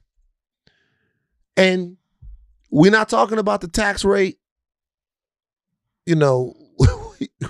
We're not talking about, bro, measles is back. If you a pro measles nigga, I'm not fucking with you. Sorry. Like measles is back. I've never heard somebody say pro measles. Bro, y'all, like measles is back. A lot of y'all pro measles niggas. And like if you pro measles, I'm sorry, bro. We used to have a lot of fun hooping. And bro, all of the stuff we done, you can't be, I've been on the phone with some people and I've been like, yo, my nigga, I'm not even gonna name names because some of y'all would be disappointed. I've been like, yo, bruh, like, I'm not trying to tell you how to think, but I'm begging you, I need you to take 15 minutes and just like have a conversation with me real quick. Cause what I'm getting right now just is not meeting. And you guys know I haven't really been that way. I've known all different types of people. I'm saying all of this stuff. I'm yes-anding you. I feel what you're saying. I completely understand what you're saying. Right now, you're becoming somebody that went along with the rise of the thing. And if that's who you want to be, that's fine. But y'all gonna have y'all own clubs. Chilling circuit. Go to the Kid Rock Nicki Minaj party. It's worse. They don't even do that. They just pretend it's not happening. All right, before we get out of here, well, first of all, Ashley Allison joins us right now. Let's get to that. All right. As a 3-time Route 100 honoree, it's very important. I wanted to take this time to give thanks to the new CEO, owner CEO. Are you the CEO? No, I'm not. Owner, you ain't gonna get a 4th time because you're not getting it right. I'm sorry. Owner of The Root, Ashley Allison, a media entrepreneur, creator, advocate, organizer, and thought leader. Jesus, I love it when people call themselves thought leaders. I did not write that. It's written for you. Seamlessly bridges the gap between culture and politics. Very interesting. Senior advisor in the Obama-Biden White House. Wow. Served as a national coalitions director for the Biden-Harris 2020 presidential campaign, where she led nearly 500 staff to activate the most robust coalition of voters in the modern history, who went on to get their asses kicked. I didn't. Who? Oh, but Kamala Harris, right? I didn't work for that campaign. Now, had you worked for that campaign, would it have been different, do you think? Probably not. Wow. I'm only one person. You're only one person. You can do. Thank you for joining us on Higher Learning. Thank you for having me. Thank you for being here. You did forget to mention she's a part of Delta Sigma Theta. Is that true? Incorporated. Yes. What chapter? Yeah, chapter, yeah. Epsilon, Ohio State. Oh, wow. Okay, so I'm let me ask you a Epsilon question. Beta. Real quick. How Are you many? sure? Mm-hmm. Oh, Okay, now it's all about us. wait a second. Y'all didn't know, I knew she was. but she didn't know you were. A lot of people don't know that I am. A lot of people don't know that I am. Yeah, actually. you didn't know she was. Wow, but see, I'm not in the thing though. See, that tells you know me how many that there's deltas there are? I but know. I know, but I didn't know. You didn't know. You didn't know Rachel was in did it. know. I don't think you knew. I'm not taking any kind of offense to it. I- A lot But of now people we don't know, and now we're I locked in. But see, this is where the mistake. This is what, and you don't Interesting. know this because I know you think you know all about the D9 and didn't you say don't. that. The mistake would have been if I would have let her come here Yes. and known No, she was a Delta and not said anything. and never said anything. Can I Yes. ask you a question? That is the worst Yes. thing. Now that we're back on this, can I ask you something? What? Because let me tell you how this whole D9 thing got started with me and Rachel. Okay. It got started when I used to joke. Mm-hmm. I used to joke that Kamala Harris was going to be an AKA that was going to be president. Uh-huh. And that was going to be at least like a little, that's funny to me. It's funny to watch the rivalry or the competition There between the wasn't one. AKAs and the No. Deltas. You're taking your college days. We are proud I to understand. see what Kamala Harris has has accomplished. done. Right, so you're proud of it. Yes. So like We're AKA also proud of Ketanji Brown Jackson. I tell See, her every exactly. time. See, I tell her why'd you every bring it time. up? Why'd you bring it up? She brought it up because she Because knows. This is they're another first. They're first. Yeah. Okay. They're first. Okay. So we'll move. So there was. I'm just saying the AKs made it to the White House first. Almost got there. It is what it is. Messy. Okay. So let's talk about, because I think we have done CNN Mm-hmm. together a bunch of times. I want to talk about that whole media ecosystem, but the first thing I want to talk about is you in your new role as owner of The Root, a very prominent Black publication. What made you want to take over The Root, and what do you feel like the responsibility of Black-centered publications? What do you feel like that responsibility is to the community at large? Yeah, like we all have these microphones, but if we Mhm. don't own them, they can go away at any given time. And over the last 5 years, while I worked at CNN, I still work at CNN, but while I was starting at CNN, I really enjoyed that. But I also realized it's a small fraction of all that has to be said and all that can be said, because they're covering everything from one side of the globe to the next. And so I just started to explore over the last 5 years, like, what would it look like to build something that I own, I co-led with other people of color, other women. And so this summer, I've been looking at a bunch of properties over the last 3 years to buy. And over the summer, this opportunity literally presented itself. It was probably one of the hardest things I did professionally in terms of I closed the deal in 6 weeks. We realized that we were going to be the people in negotiations, and then I signed in 6 weeks. And if you know anything about acquisitions, that is a very compressed timeline. And I was always like, I'm not going to be like TLC and like get robbed at this deal, or like New Edition and like, damn. I mean, if you know what I meant too when I Yeah, said that, like yeah. I didn't want to get played. So I read every word of every contract. Mm-hmm. And then here we are. Now the responsibility is like, it's a lot, Literally this weekend, I was just like going to get my nails done, and I turned on the news and like another person had been shot in Minneapolis. And I was like, oh, it was a Saturday. And I was just like, you're never off. New Year's Eve, you're like, what's going on? You're never off. And I feel like a great weight and responsibility to tell these stories through a Black lens, and get it right, because we are in a watershed moment in this country, and people will look back in this moment. I know people say that people will look back in this moment and be like, what did you do? And how did you do it? And why did you do it? The Root, was it Black owned before? So it was started by Henry Louis Gates in 2008. But it was partially owned by the Washington Post. So Henry Louis Gates and Donald Graham co-founded it. So at that point, it was Black owned. Then it was sold to Univision after like 7 years. So not Black owned. And then it was sold to a company, Geo Media, not Black owned. And then we acquired it from Geo. Okay, so Black owned. Yes. Taking over the route, like what do you see the next chapter being for it now that it is Black owned and you're the one that is running it? Yeah, we cover a lot of culture and politics. And I, as someone who comes out of politics, I know culture sets the tone for where people want to follow. So we're going to still do that, like Grammys weekend, all that stuff. But I think we have a responsibility to get back to its origin story, which was covering Obama. The Root was founded, it launched like a week before Super Tuesday in 2008. Now just go back to that time. Hillary, Obama, that was the week where it was like, who's going to be the next nominee? And it was founded in that. So that was the origin story of it. And so we're going to get back to that. It's mostly all written. And we're going to bring video and podcasts, a lot of different new voices and contributors. And we're going to keep this Route 100 list going, too. Is prestige Black media dead? What do you mean by that? Meaning, when I was growing up, there were a lot of serious places you could go to get serious conversations about Black culture. Even Ebony, Jet, Essence, places like that were very meaningful in defining and discussing what Black people had going on. Essence would set a beauty standard that Black men and women could look at and aspire to. There was a sort of a cultural communal standard that was set in both Ebony and Jet. It was meaningful. Like those publications had a lot of weight. On your television, BET was a gigantic standard setter. There were artists that got played on BET and on MTV. Then there were just gigantic BET artists that did not get played. That if you wanted to, you was on Video Soul. Right. You know, you weren't going to get on MTV. And that was very important for us being able to set standards within ourselves. A lot of things have changed. A lot. Media conglomerates have come in, bought up a lot of stuff. BT ended up becoming a Viacom property, changed the way they operated.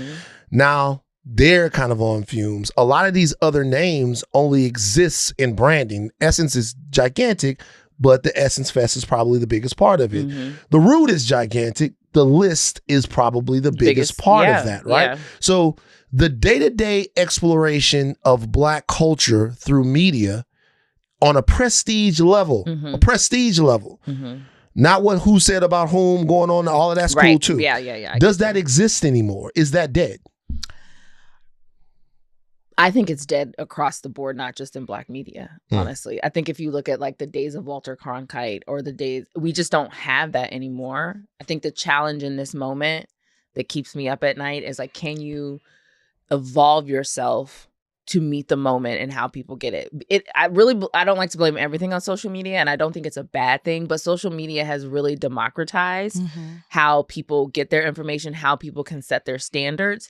And the question is, do people want one voice, one standard, one way of living? And the masses seem to be saying, no, we want some baselines, but we want a plethora of options to choose from. And so can you pick who you're going to be engaging with the Root and give them those options? Because I think sometimes people try and be everything and then they're nothing. Yeah.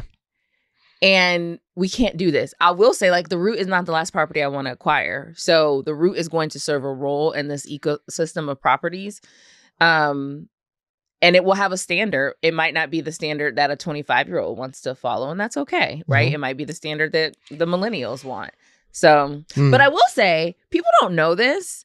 The Root, we still get like 12 million unique people to go to our website every month. Oh, wow. That's impressive. That's impressive. Yeah. I mean, when you think about how people get news, 12,000 or not 12 million, excuse me. I said 12 million people to go to our So it's like there is a following. They are loyal, and they are telling us what they want, and they want what you just said. They want that place to say, like, you break news, you verify news, but most importantly, you make sense of the news. Yeah, for sure. What's a cultural conversation that we're avoiding that's actually key to political progress? Girl. Well, I think we haven't really talked about why Kamala Harris lost. Okay. Oh, let's talk about it. Go. Right? And I think there are many layers to it. And I think that we don't want to talk about it because we have to have a family conversation first. Then like broaden the family, but still a family. You know, you got your like immediate family, then you got the people who come to the family reunion sometimes. Sometimes they come, sometimes they don't. And then there is a conversation we have to have with the greater public about how they engage with women, how they engage with Black women. And we haven't talked about it, you know? Why do you think she lost? I'm sorry, Rachel. No, go ahead. No, it's a good question. I think there's a lot of reasons why I think she lost. I don't think she was ever set up for success from the day she became the nominee to the day the 4 years she was in the White House. She got the hardest portfolios, immigration. Let me tell you, so as someone who worked in the White House, you know what the portfolios that like, you know, you love, but you know they're not going anywhere. Voting rights, because I had that one. Yeah. We did the voting rights anniversary. We went to Selma. We still don't have the Voting Rights Act signed, right? Since George Bush.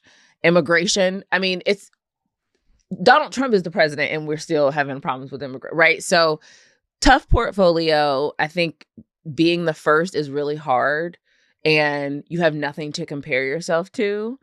I think there is a double standard with how women are perceived. She did have 100 days. That is just very, very hard to do anything in 100 days. And I think that there was just, there's a natural backlash you have when people are suffering, like economically, they still are. People want to give another choice to somebody else. They're just going to do that. That is natural. It's like, you know, when you date somebody, you're like, well, that didn't work out. Let me try this other type of person. And, you know, it's just who we are. And so I think the totality of circumstances, I'll say this. I never said out loud before the election that I thought she was going to lose because I still believe I deserve the right to believe she could win. And I think like there's power in your words. But I think that every person the day Biden dropped out and and then that 30 minutes went and then I think everyone was like, we're going to do everything we can to do this. But I think we are too smart as Black people to ever think that we always knew there was a 50-50 shot it wasn't going to work out. I do. I think that. I say it's interesting because when you talk about the conversation we have to have within our family first and then outside of it, because we had Keith Edwards here on the podcast. A week ago, recently. And we were talking about the Texas Senate race and we were having this conversation with him about the use of the word polarizing and identity and what that means. Now, that's an outside conversation, but we talk about being able to critique Jasmine Crockett, and we should be able to do that. And then just some of those conversations that we should have. That's a whole thing that I don't necessarily want to get into, but I do want to know moving forward, if we don't have the conversation within ourselves, which I don't think we necessarily will when it comes to Kamala Harris, what do you think about her possibly running in 2028?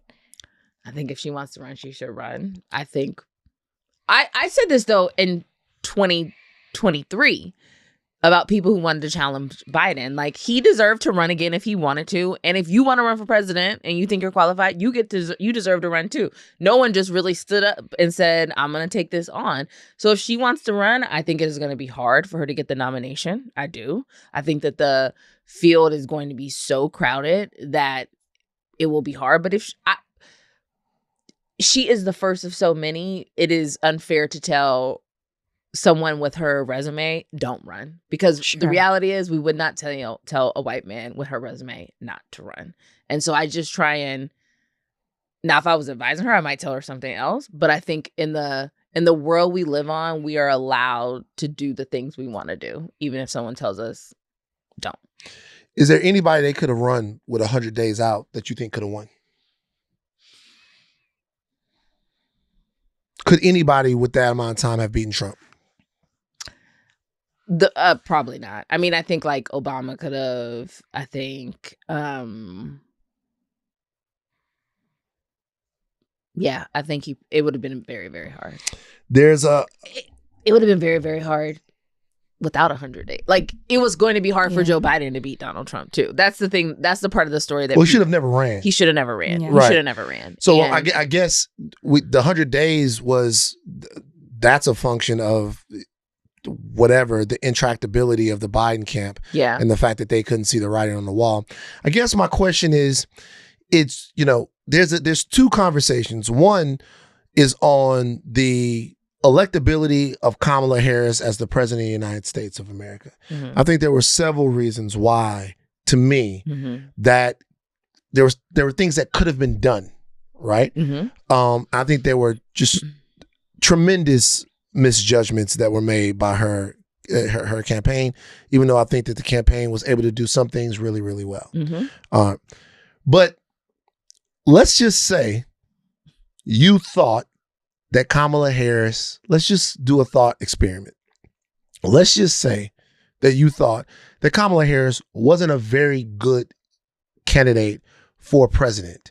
Not that she's not brilliant and not that she's not amazing, but for president, maybe you don't think she's a great candidate.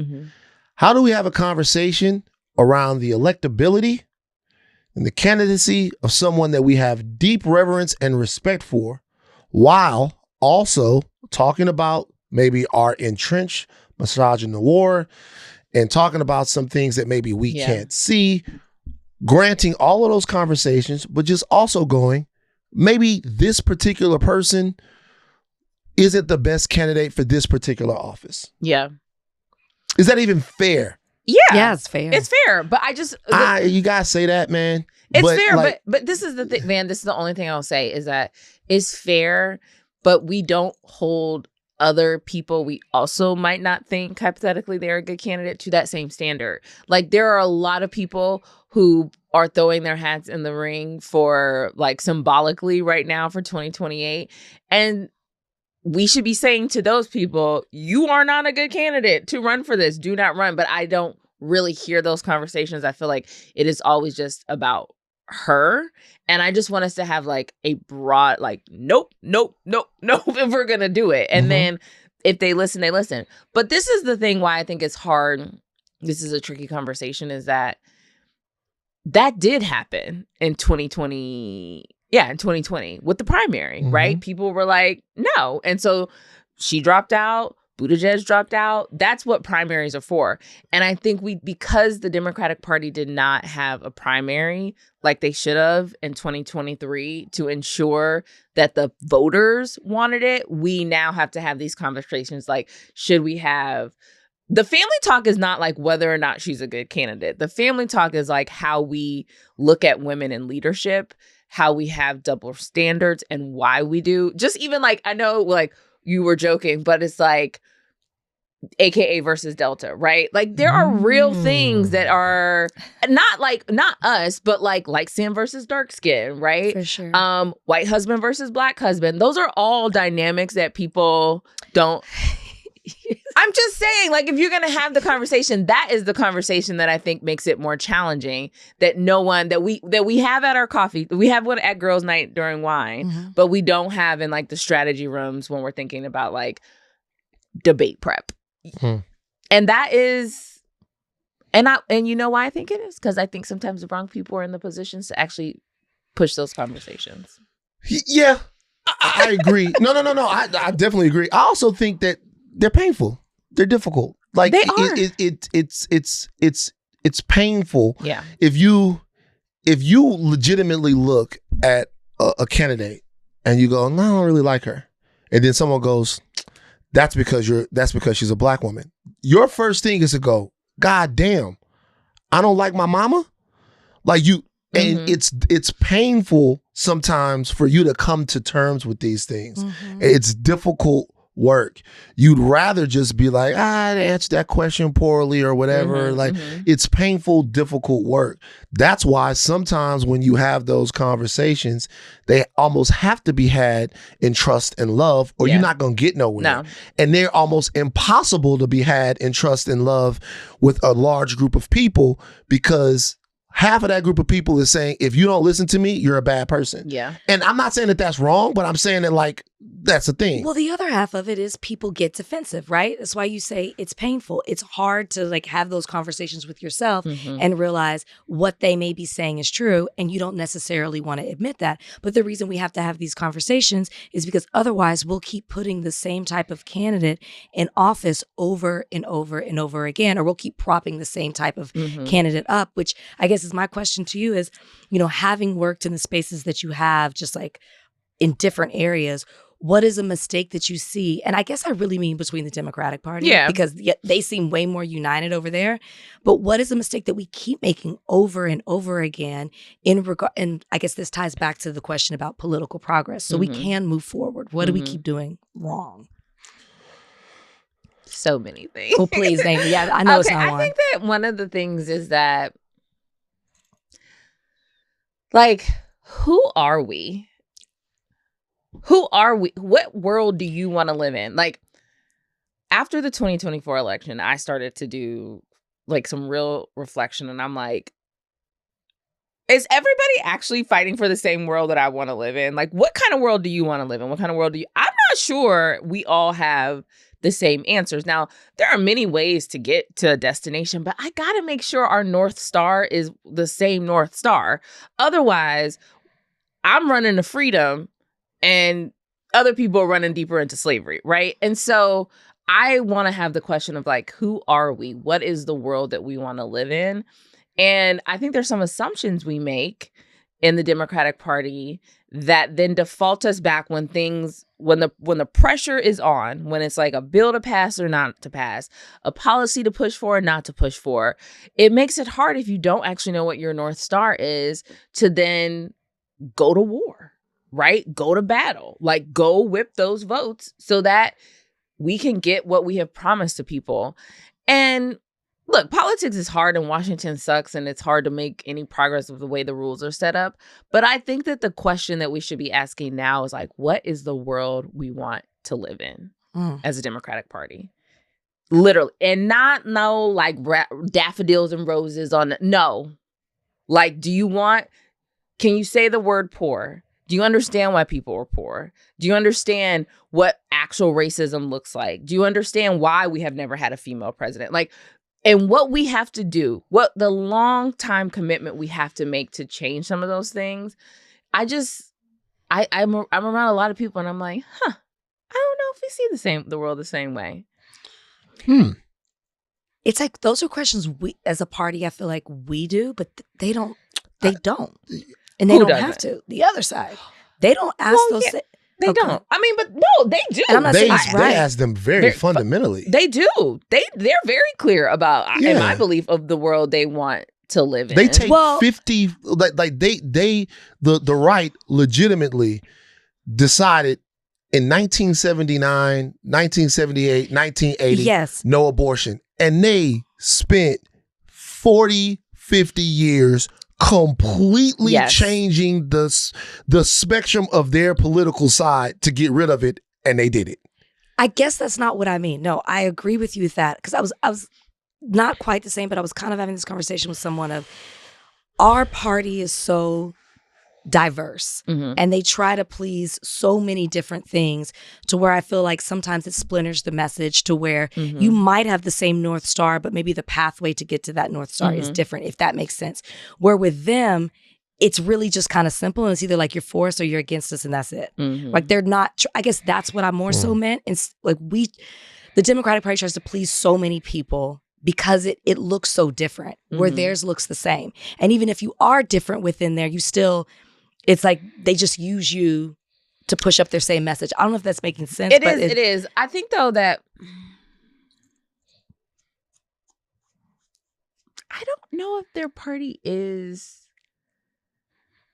lacks as much diversity. It's just a different type of diversity, I feel like. There are, like, extremely impoverished people.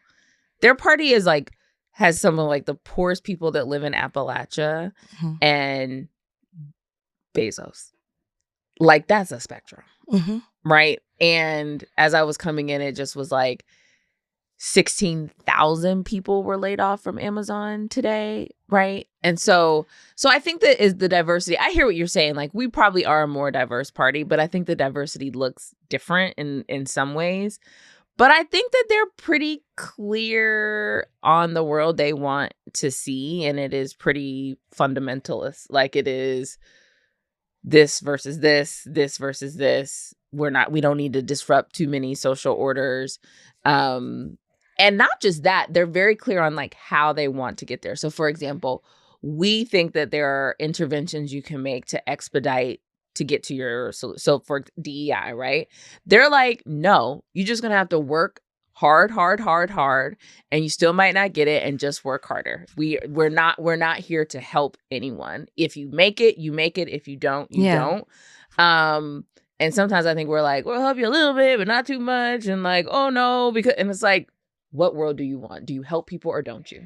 And that just seems like a fundamental question. You know, it's interesting. What you're saying is something that we've kind of talked about. I don't know necessarily that people know that much though. Like the conversation that I have with a lot of people sometimes, and I'm specifically talk to a lot of brothers about this. I'm like, what kind of world do you want? Yeah. I ask them that. And even when they answer, sometimes the answer that they give me is a world that is rooted in harm reduction, right? It's a world rooted in what they feel like somebody shouldn't be able to tell them or what shouldn't be able to happen to them, right? And I'm like, no, what do you think the tax rate should be? Like, you know what I mean? Like, what do you think foreign policy should be? Build your world. Build a world that operates in the way that you would want it to operate. Because when I talk to people that aren't Black, when I talk to the things that they are advocating for, they're advocating for things that have to do with their vision of the world that they should be living in. Let me tell you why I don't think the Democrats are really into that is because I don't think it's a power party. And I don't think it's a party about empowering people. I think it is a harm reduction party. I think it is a party that says, hey, we're the only stopgap between you, Emperor Palpatine, Darth Vader, Grand Admiral Thrawn, and the rest of them. So there's sometimes you're going to have to be okay with a little bit less that we give you. Because if not, there is just a whole symphony of horrors on the other side. And that's actually not wrong, which is the fucked up part about it, right? That's actually not wrong. But if you talk about vision to people, you have to speak to them in power. You have to tell people there are rights that you have. This world should exist where you have housing. This world should exist where you have healthcare. This world should exist where your wages grow. But forget about the fucking stock market as an indicator of the American economy. Have your wages grown? Is there diversity in the workforce where you can go out and be someone? The rights of the worker. Marx, Lenin. No, I'm just joking. Okay, and so like to me, the Democrats don't have that conversation because they don't have any credibility to have it. They don't really have any credibility to tell people some of these things because they haven't been moving on that to me. I mean, most people said to me, you know, I worked on the re-elect for Barack Obama in 2012. I worked it when a lot of people, I mean, we had record turnout for Black folks, but a lot of people, when I would go like in 2016 and have that conversation about now let's go vote for Hillary, it wouldn't be like I'm going to vote for the other side. It would be like I'm just not engaging because they're like, my life hasn't improved. And I think you said a word harm, and I think definitions matter and experiences matter. It's like, what actually harm are the brothers that you're talking about? Like, what harm have they experienced in their life? Because I think we make some assumptions about that, and it's important to know what they mean. But also, it's like, what does it mean for your life to improve? What you just said, it feels like a lot.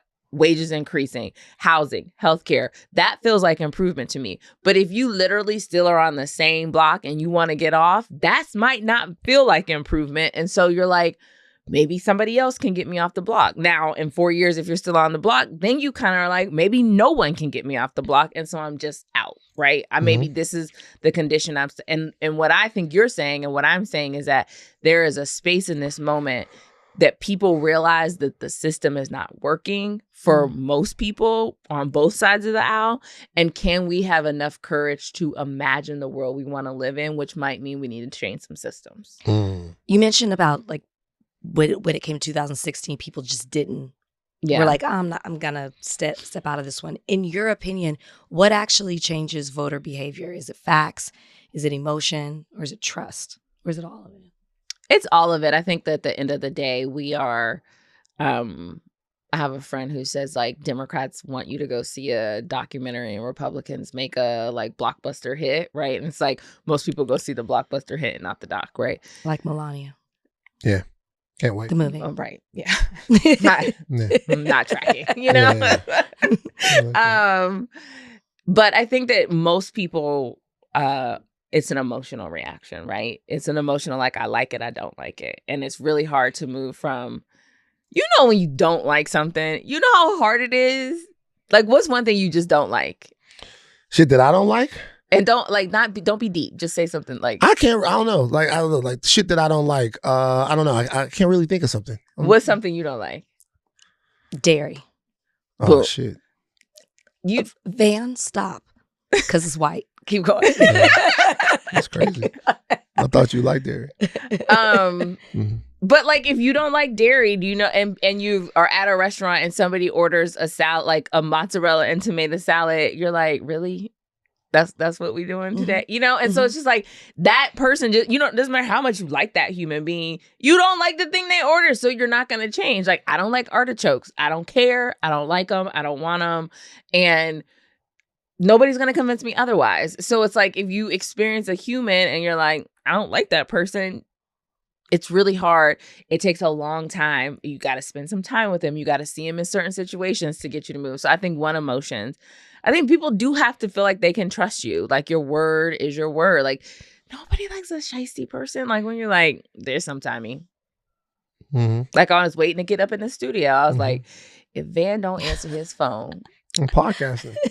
I was like, I know you're recording, but if this brother leave me in this lobby on red and not, we gonna have a different type of relationship. It's true. But I feel the need, to be honest with you, this is why I feel the need to come through for people. I am a lot. And so knowing that I'm a lot, you know that you can always rely and count on me to be generous, to show up for you and to provide you with things. I know that I'm a lot. I think the Democrats know that they're a lot, but I do think this is what I would say. The last thing I'll say about this before I ask you about one more thing. I don't think that this party understands people. I don't disagree with you. I don't think they understand even like how corny something looks. Yeah. Like a lot of times I see shit and I'm like, yo, why you do that? Like it's like I'm trying to tell people, hey, this is kind of what you need to vote for, and then somebody will just send me a picture, and it'll be Hakeem Jeffries with a baseball bat, and my homie will be like, "This the nigga you want me to vote for?" And I'm like, and I'm like, well, just why are you doing stuff like that? Like and that's a very cosmetic thing, because the fact of the matter is, if everyone who has said this is correct. If the black lady is president, Alex Pretty, Renee Good, they're alive. Those two people. Yeah. I know we're going to talk about two white people. Those people are dead because Donald Trump was elected president. Let that sit with you. They died because of that. Right? And so there is a cost. There's a definite cost. But I think my disillusion with particularly the center left right now is, I sometimes on Israel, on the economy, like on AI, there's this gigantic disconnect between them and the fears and priorities of even parts of their own constituency that they either can't address because of corporate capture, or they just don't have the cultural IQ to see. Like some of the mistakes that were made, denying the Palestinians their opportunity to speak at the DNC. Stupid. Dumb. Like legitimately, like dumb.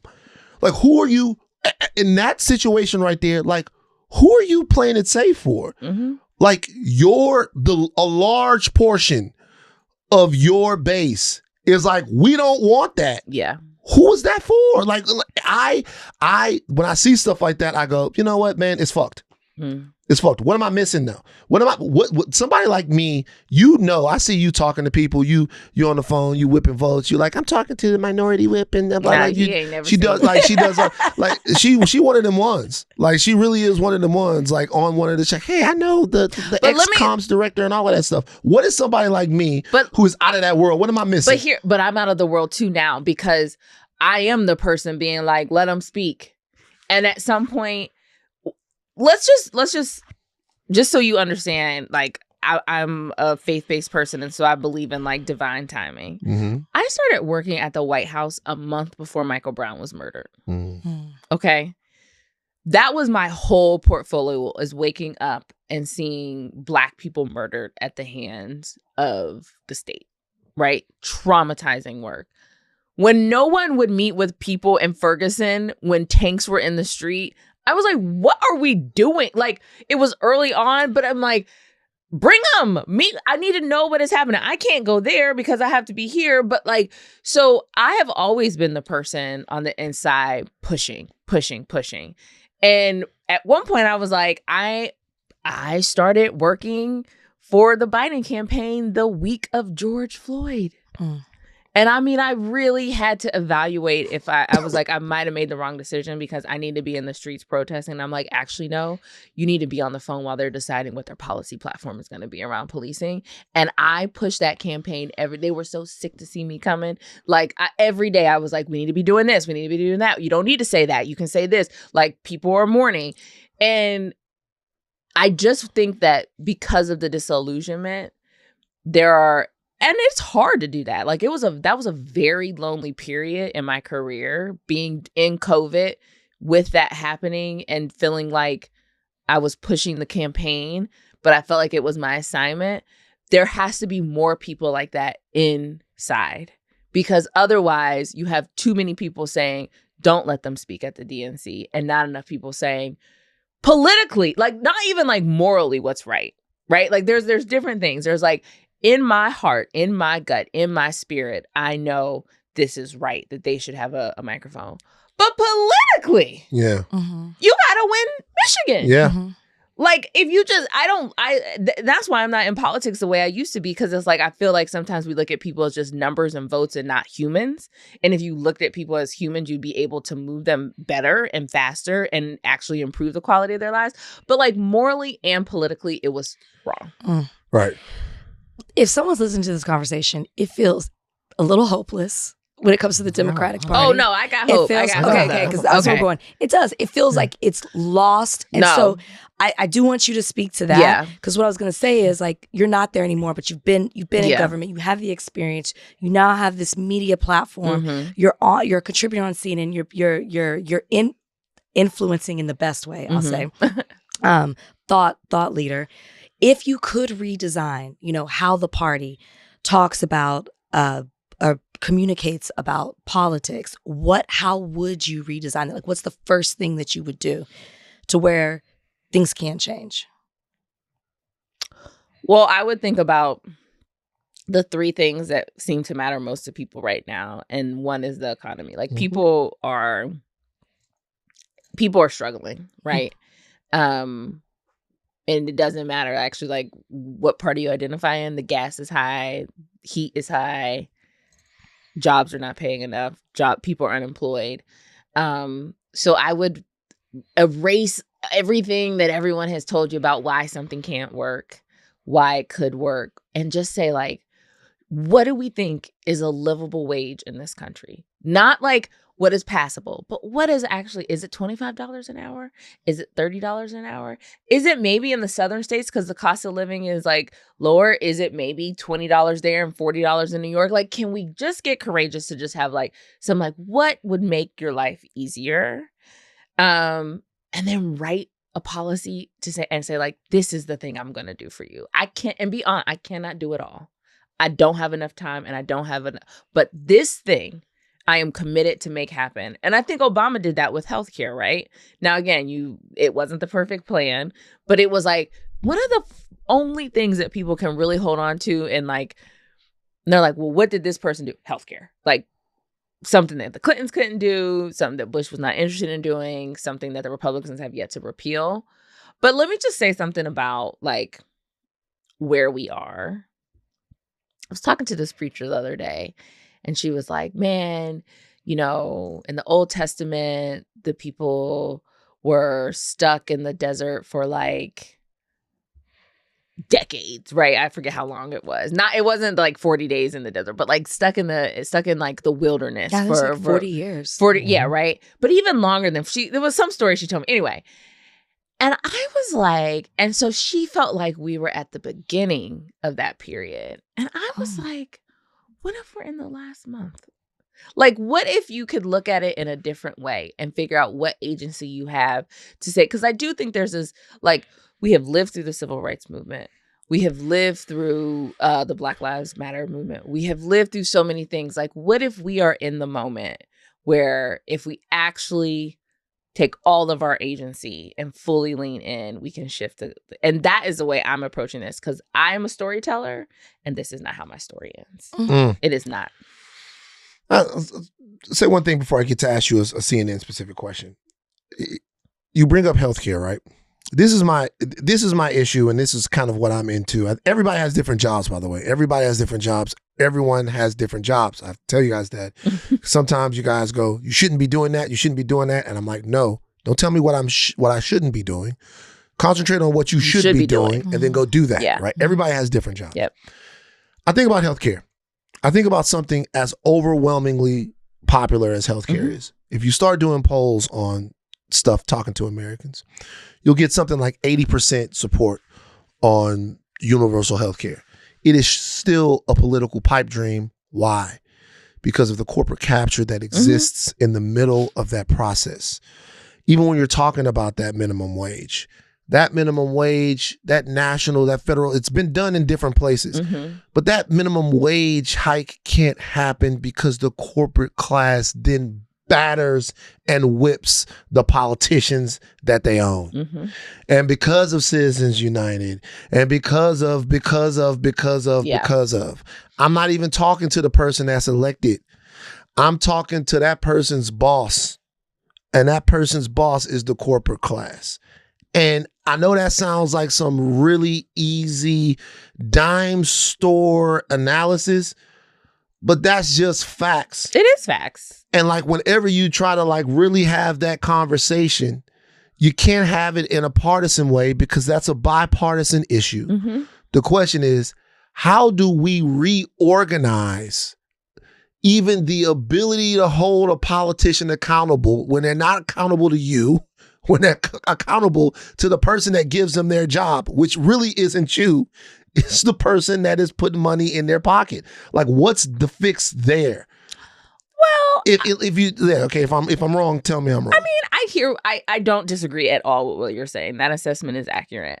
I do think, though, it minimizes the role of the voter, right? So there's a couple angles I would look at it. Like, at the end of the day, it doesn't matter how much money actually a corporation gives to a politician. If they cannot get the votes they need to be elected, it doesn't matter, right? So I think that is why it goes to being like back in community and really building. I mean, it takes a long time. It takes trust. It takes investment, but really building that so that when the people say, I mean, you just look at what's happening in Minneapolis, right? Like the people are collectively organizing and saying no. They said no.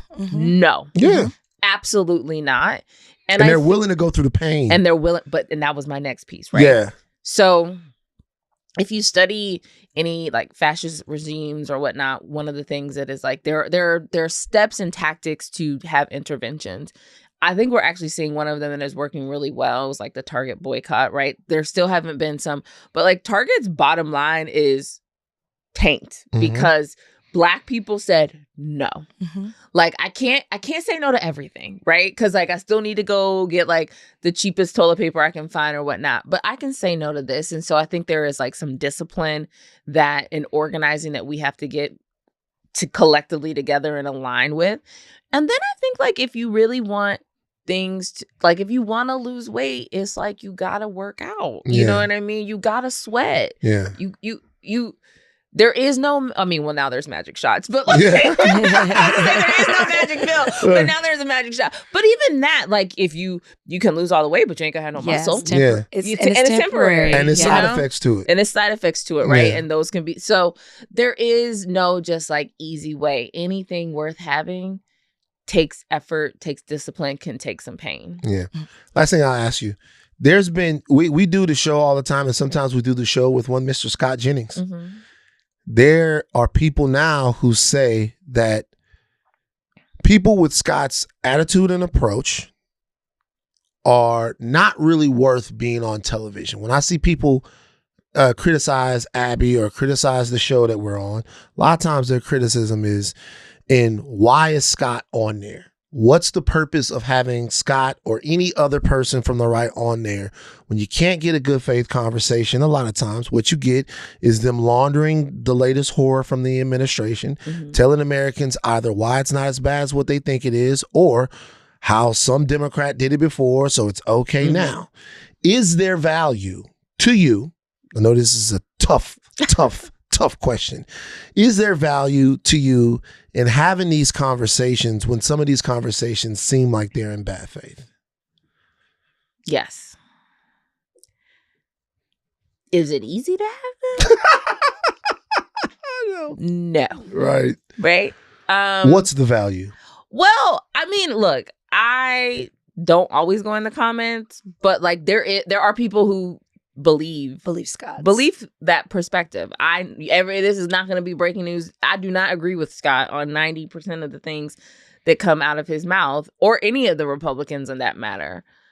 But there are, and if there wasn't, we wouldn't have Donald Trump as the president. And I think that that's an important thing. Is like, if you become blind to a perspective of people, how can you ever engage them? How can you ever persuade them? So I have to know, like in sports, you have to study the other team. In order to study the other team, you have to get tape. In order to get tape, you got to go to the game. You got to watch them, even if you hate that other team. So I think that there is an important role that hosts play, that Abby plays in like fact checking it, and that we have to play when we come there to say like, not on my watch type of thing. But I do think that there is a part of the population that if it's not on that platform, you need to be alert and aware that that is how some people think. Because if you go to the comments, whether it's Scott or whoever, people agree with him. But I'm like, yeah. And then sometimes they get in my comments and guess what? They disagree with me. And I'm like, So like, it makes me stronger and clearer in what I am fighting for and arguing for when I hear what other people who disagree with me, their position. It makes me a better debater, I think. You convinced me. Sometimes I'm not saying he shouldn't be a part of the show, but I love the way that you just explained that. Last question for me. Obviously, we want everybody to check out theroot.com. Yes. You've got Watering Home Media. Yes. And it's all about truth telling. I want you to talk about that. But other than everybody following what's going on theroot.com, what's a book, a podcast, or a thinker that's influencing you right now? Ooh. This is gonna sound kind of cheesy, but so one of my really good friends told me we went to Mexico City for New Year's, and she told me she read the whole Bible last year. I am trying to read the entire Bible this year. Okay. I have never done it, and this is why. Because I am a person of faith, and I think that if you are going to proclaim and be in conversations and push back, you need to know more than a couple verses. You need to know more than just what people it's easy to preach on. You need to know the good, the bad. And so the Bible, and now is it like some of them I'm like, whoo, this is just a lot of pain here, right? So it's not really. So that is when I'm like doing this process to get that done in the year. Another one that A podcast.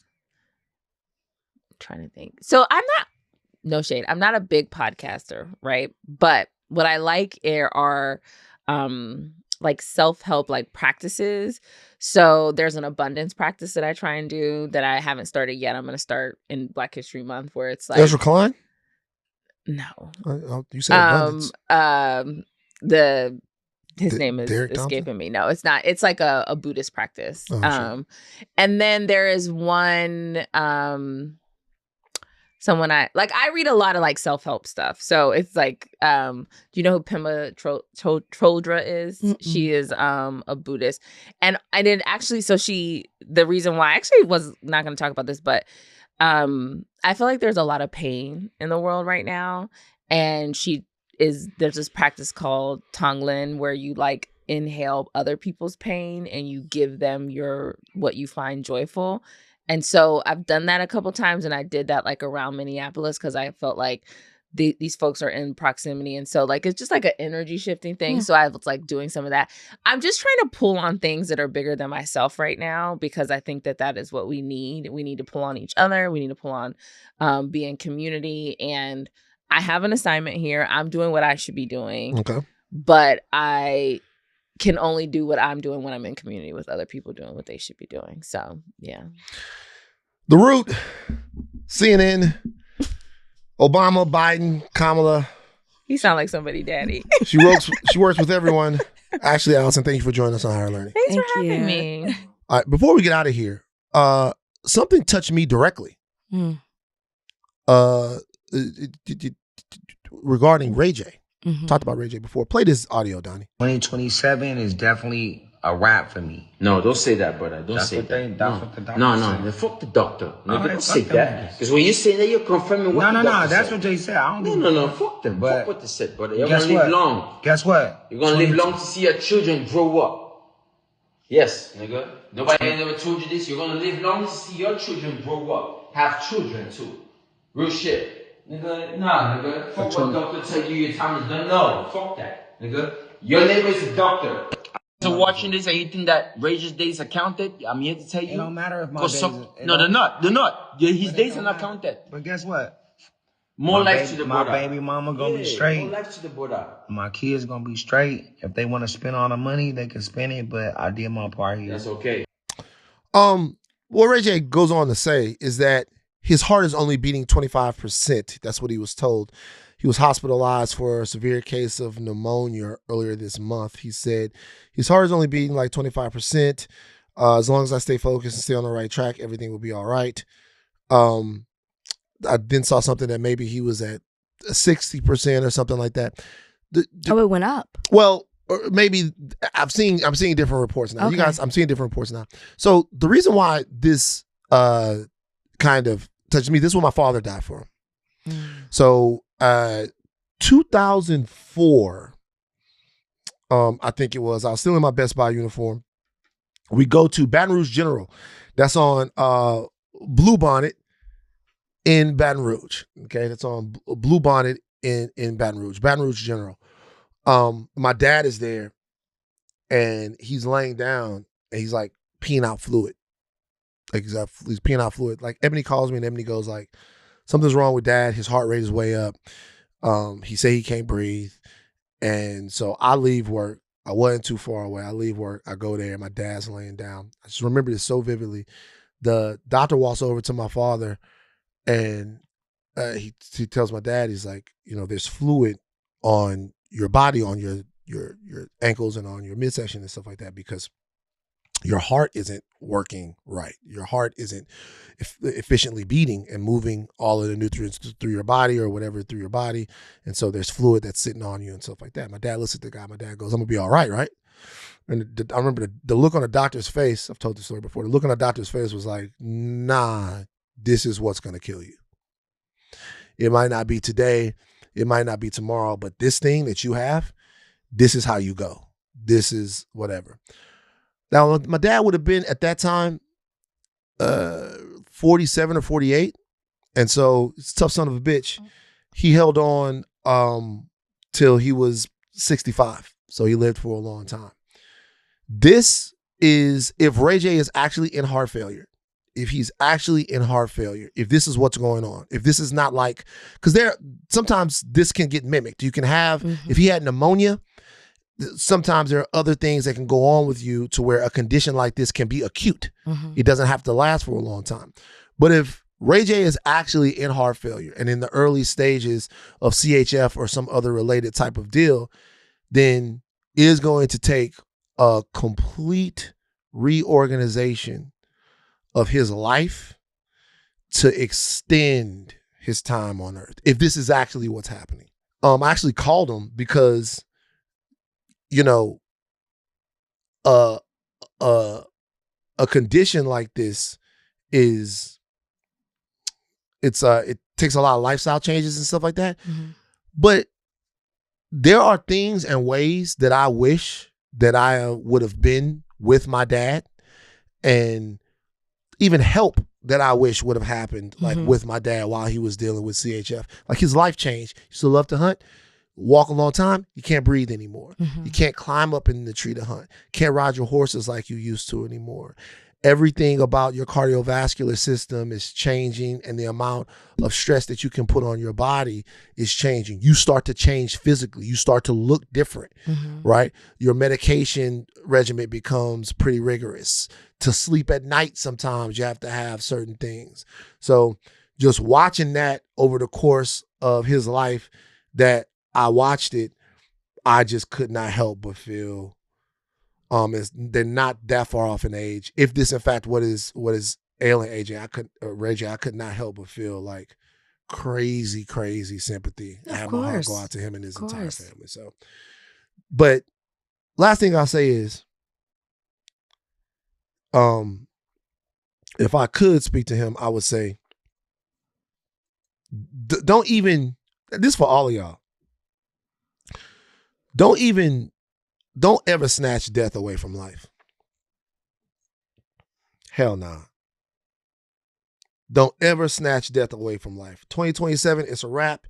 Sometimes don't ever say that. Because even if that were true, you got to think of the amount of memories that you could still make. You owe your family memories. You owe the people around you memories and actions. Don't ever snatch death from life, man. It's just because when you are gone, it's things that people going to want to say to you and they can never say them. But I don't know, for some reason, this particular thing, anybody with CHF, anybody that's dealing with this kind of situation with their heart and all of that stuff, it's just it's a tough thing. It really is. All right. So prayers to Ray J, prayers to the Norwood family, to Princess Love, to everyone. I know it's been a hectic, chaotic chapter in Ray J's life, but man, get on good terms with everybody, and make your treatment easy for yourself. All right, y'all. Take your think caps off, but do not stop learning. I am Van Lathan Jr. I'm Rachel Lynn Lindsay. Bye, guys.